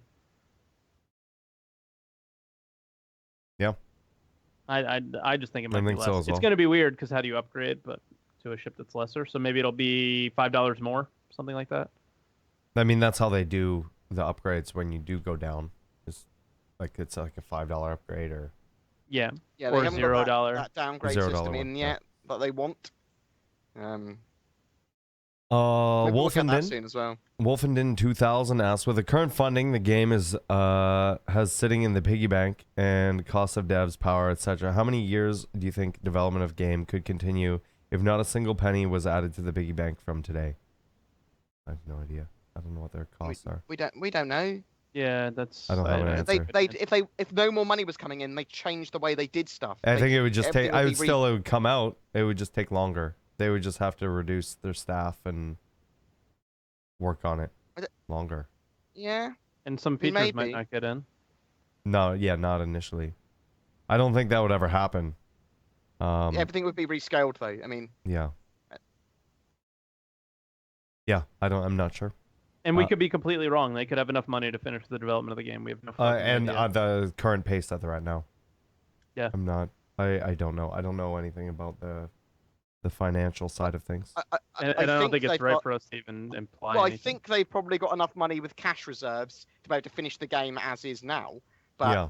they want to keep on. They want to keep on creating that game for 10 years. They want to not only have a longevity Yeah. of 10 years, but keep on adding to it. Right. Mm-hmm. And have So- the tech in place where they're able to do that and become more efficient with it, right? Like look at how quickly we're getting ships now. They're skipping the hangar stage and they're just going right to flight stage. Yeah. I So- think that CIG are going to try and become a studio like Blizzard. They're going to. Mhm. They've I set think up a that's what their studio. plan. They've set up a game studio. They might as well make games, like not just Star Citizen, but episode 2 and 3, Star Citizen 2 eventually in 10 years' time. Yeah. I mean, it's why not? Harlequin Mask asks, with the big ships you're purchasing, do you have any players or Twitch viewers in mind to help you crew it? Or are you going the Android AI revolution route? For myself, I run one of the largest pirate orgs in the game. We have like 800 members. So that's where I'm getting mine from. What about you guys? I mean, I'm going to vet mine better than Elon Musk is going to vet people going to Mars. Yeah, right? I've got an org that I run called Nomad Black. I'll add a load of my viewers into that and people I trust as well. But it's going to be semi-roleplay and for filming. So everyone will be vetted to make sure that they want to play and have fun. And not ruin the video or whatever. And it will For also me, have I'm to in a be- big org, Mhm. and I have some very loyal viewers Is that Imperium, isn't it? Yeah, I'm in Imperium, and then there's a couple loyal viewers that I don't know if they're in Imperium, but they always roll with me every day. So like Weirder Chimp and Halal specifically, those two are with me every day. They saved my ass at Gamescom when how so? the trolls were out. They were there protecting me. Yeah, protecting you. Made some And, better gameplay as well. And oh my god, Imperium Phoenix, something like that as well. Those three just saved my ass at Gamescom. That was awesome. So yeah. There you go. Commander Riker asks, what is the role of the 890 jump in Star Citizen luxury touring? What other roles can it fulfill well in y'all's opinion? It's just a luxury ship. That's it. It's a luxury touring ship. I mean, it's a transport ship. So I'll link you the transport doc. Well, it's a luxury yacht. What do luxury yachts do in IRL? They're For luxury. transporting a small amount of people in very comfortably. It's gonna be good for exploration as well. To probably places that aren't super dangerous. Although it does have a relatively good armament. It's gonna have high tech luxury kind of weaponry as well. It's gonna be able to defend itself from pirates because it's a blatant pirate target. Yeah. So Windlord00 asks, will we see a dinosaur planet or Planet of the Apes alternative evolutionary development? I don't know if that's in the... I don't think that's the plan. Clever twerk.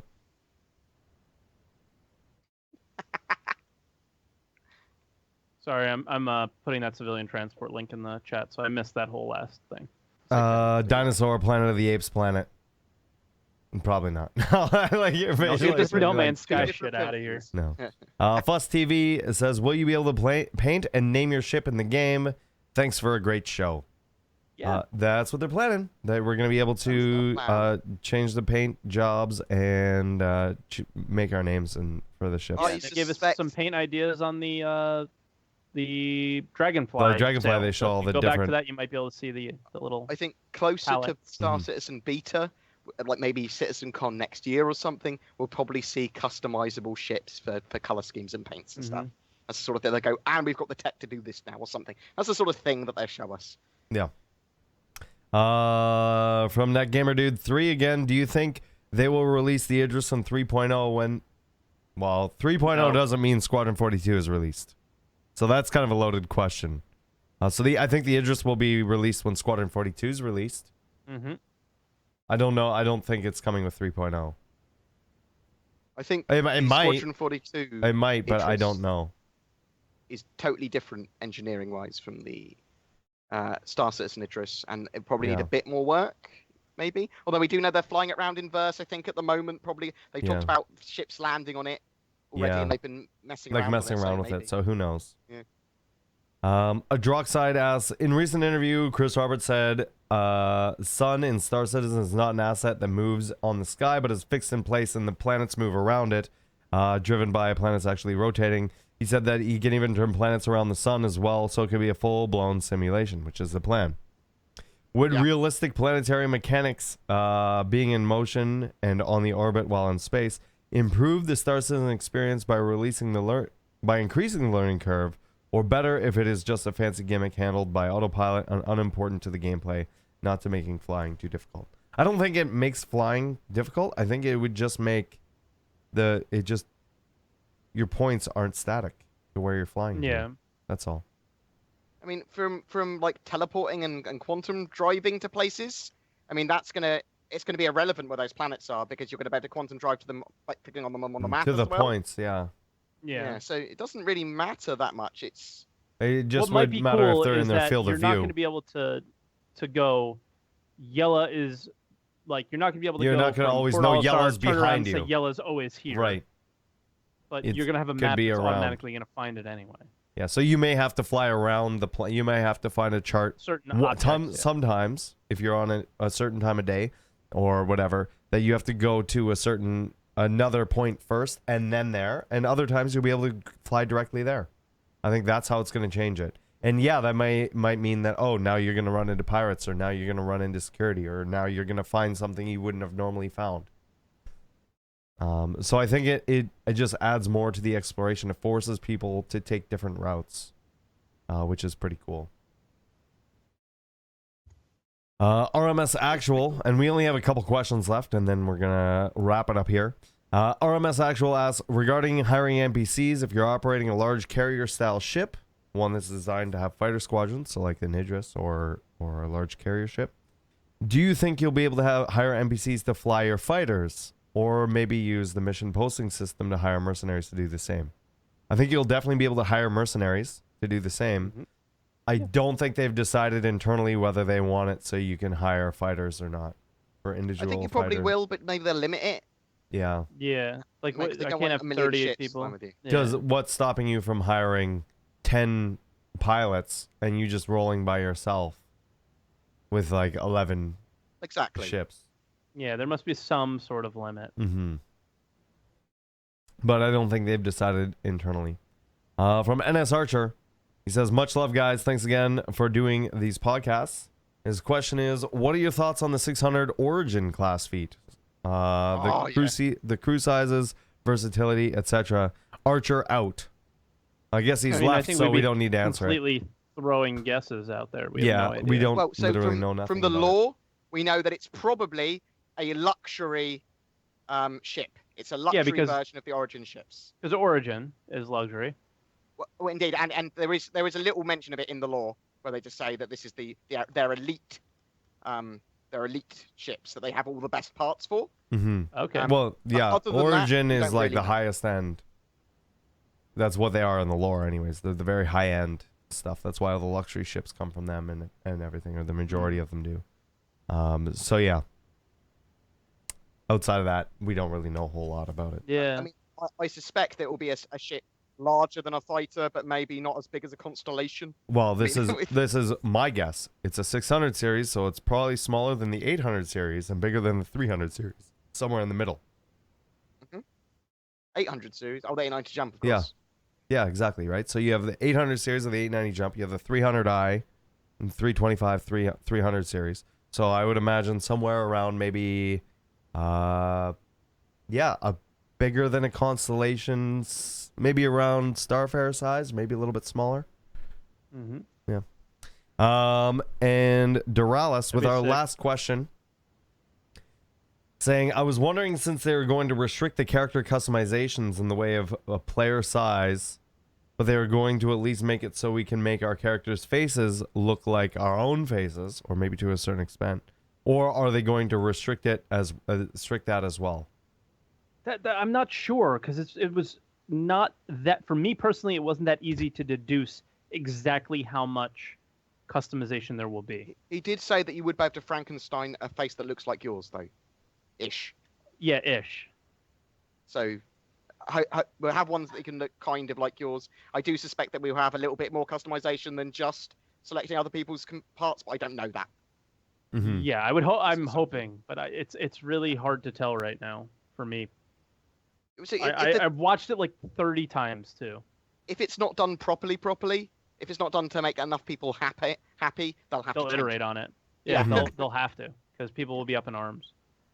They- But honest- yeah, they don't want people to make ridiculous faces either. So it can't be Well, like a super amount of customization, but for Yeah, that they don't reason- want to have people making clown faces and things that Yeah. just look super ridiculous. They want to keep it somewhat in the realm of realism. So but they want people to look like movie stars, really. I mean, that's what they really want. They want everyone to have as close to a tier 0 face as possible, I think. well, just yeah, I obviously think that's- they want everybody to look good, but also be able to look unique. Yeah. Yeah. Like Or our have bodies the are going to ability look to the do that. same, but I mean, know it's for a 1,000 years in the fact future. We should There all will be in be shape anyway. like a group of people that will be like, let's all look the same, and make them all exactly the same, which will be pretty Yeah, funny. of course people will do that. Yeah. Especially some people that are maybe pirates and maybe wanted by some people and will have to spoof their Yar. identity and then what one, who is who. Yeah. So that's it for our questions.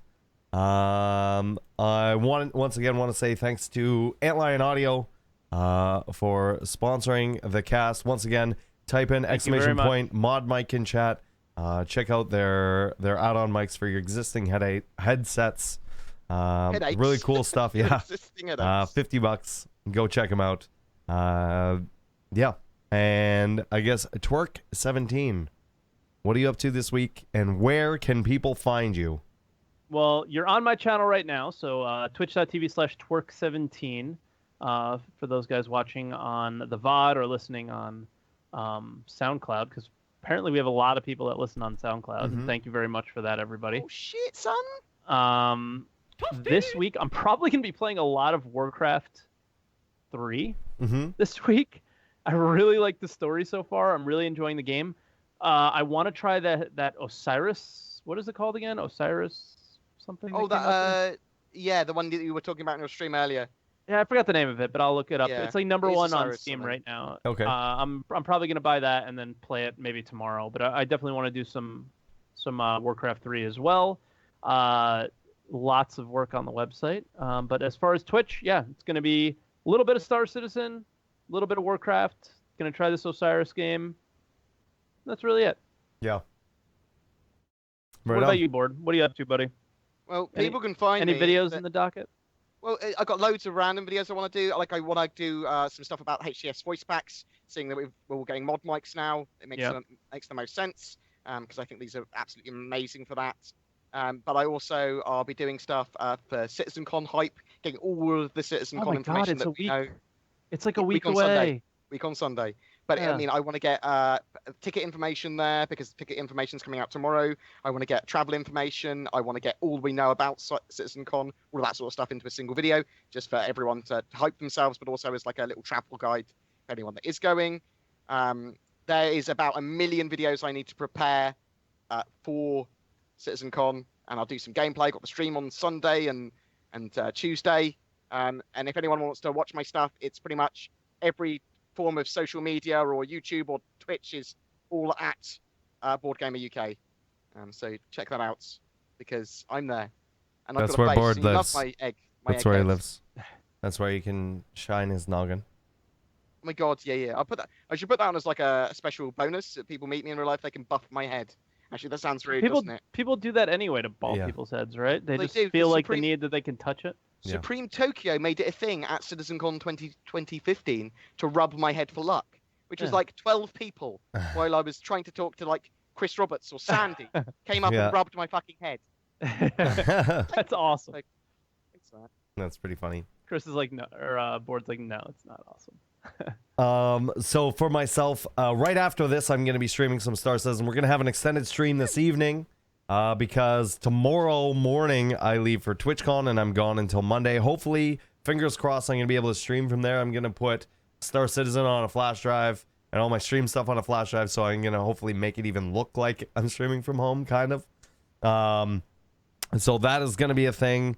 You can find me on twitch.tv/WTFosaurus and on Twitter at WTFosaurus. Also, remember, there are changes being made to the website, but definitely go check us out at redacted.tv. If you like what we're doing here with the podcast and with the stream team and the content and everything, and you want to support us, you can find us on patreon.com/redactedtv.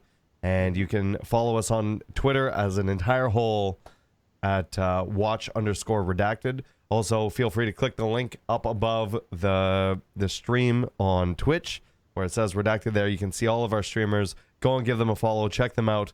Like I said, I'll be back on in about 5 minutes. I'll have to switch over some stream keys and stuff. And then I'll be back with some Star Citizen. So stick around and jump over to twitch.tv/WTFosaurus. And we will see you guys next Wednesday for the big podcast right We love you before guys. CitizenCon. Right before Soros leaves for CitizenCon. We love you guys. Yeah, well, I'll be back for that one. So I love you guys, and we will see you next week. Take care.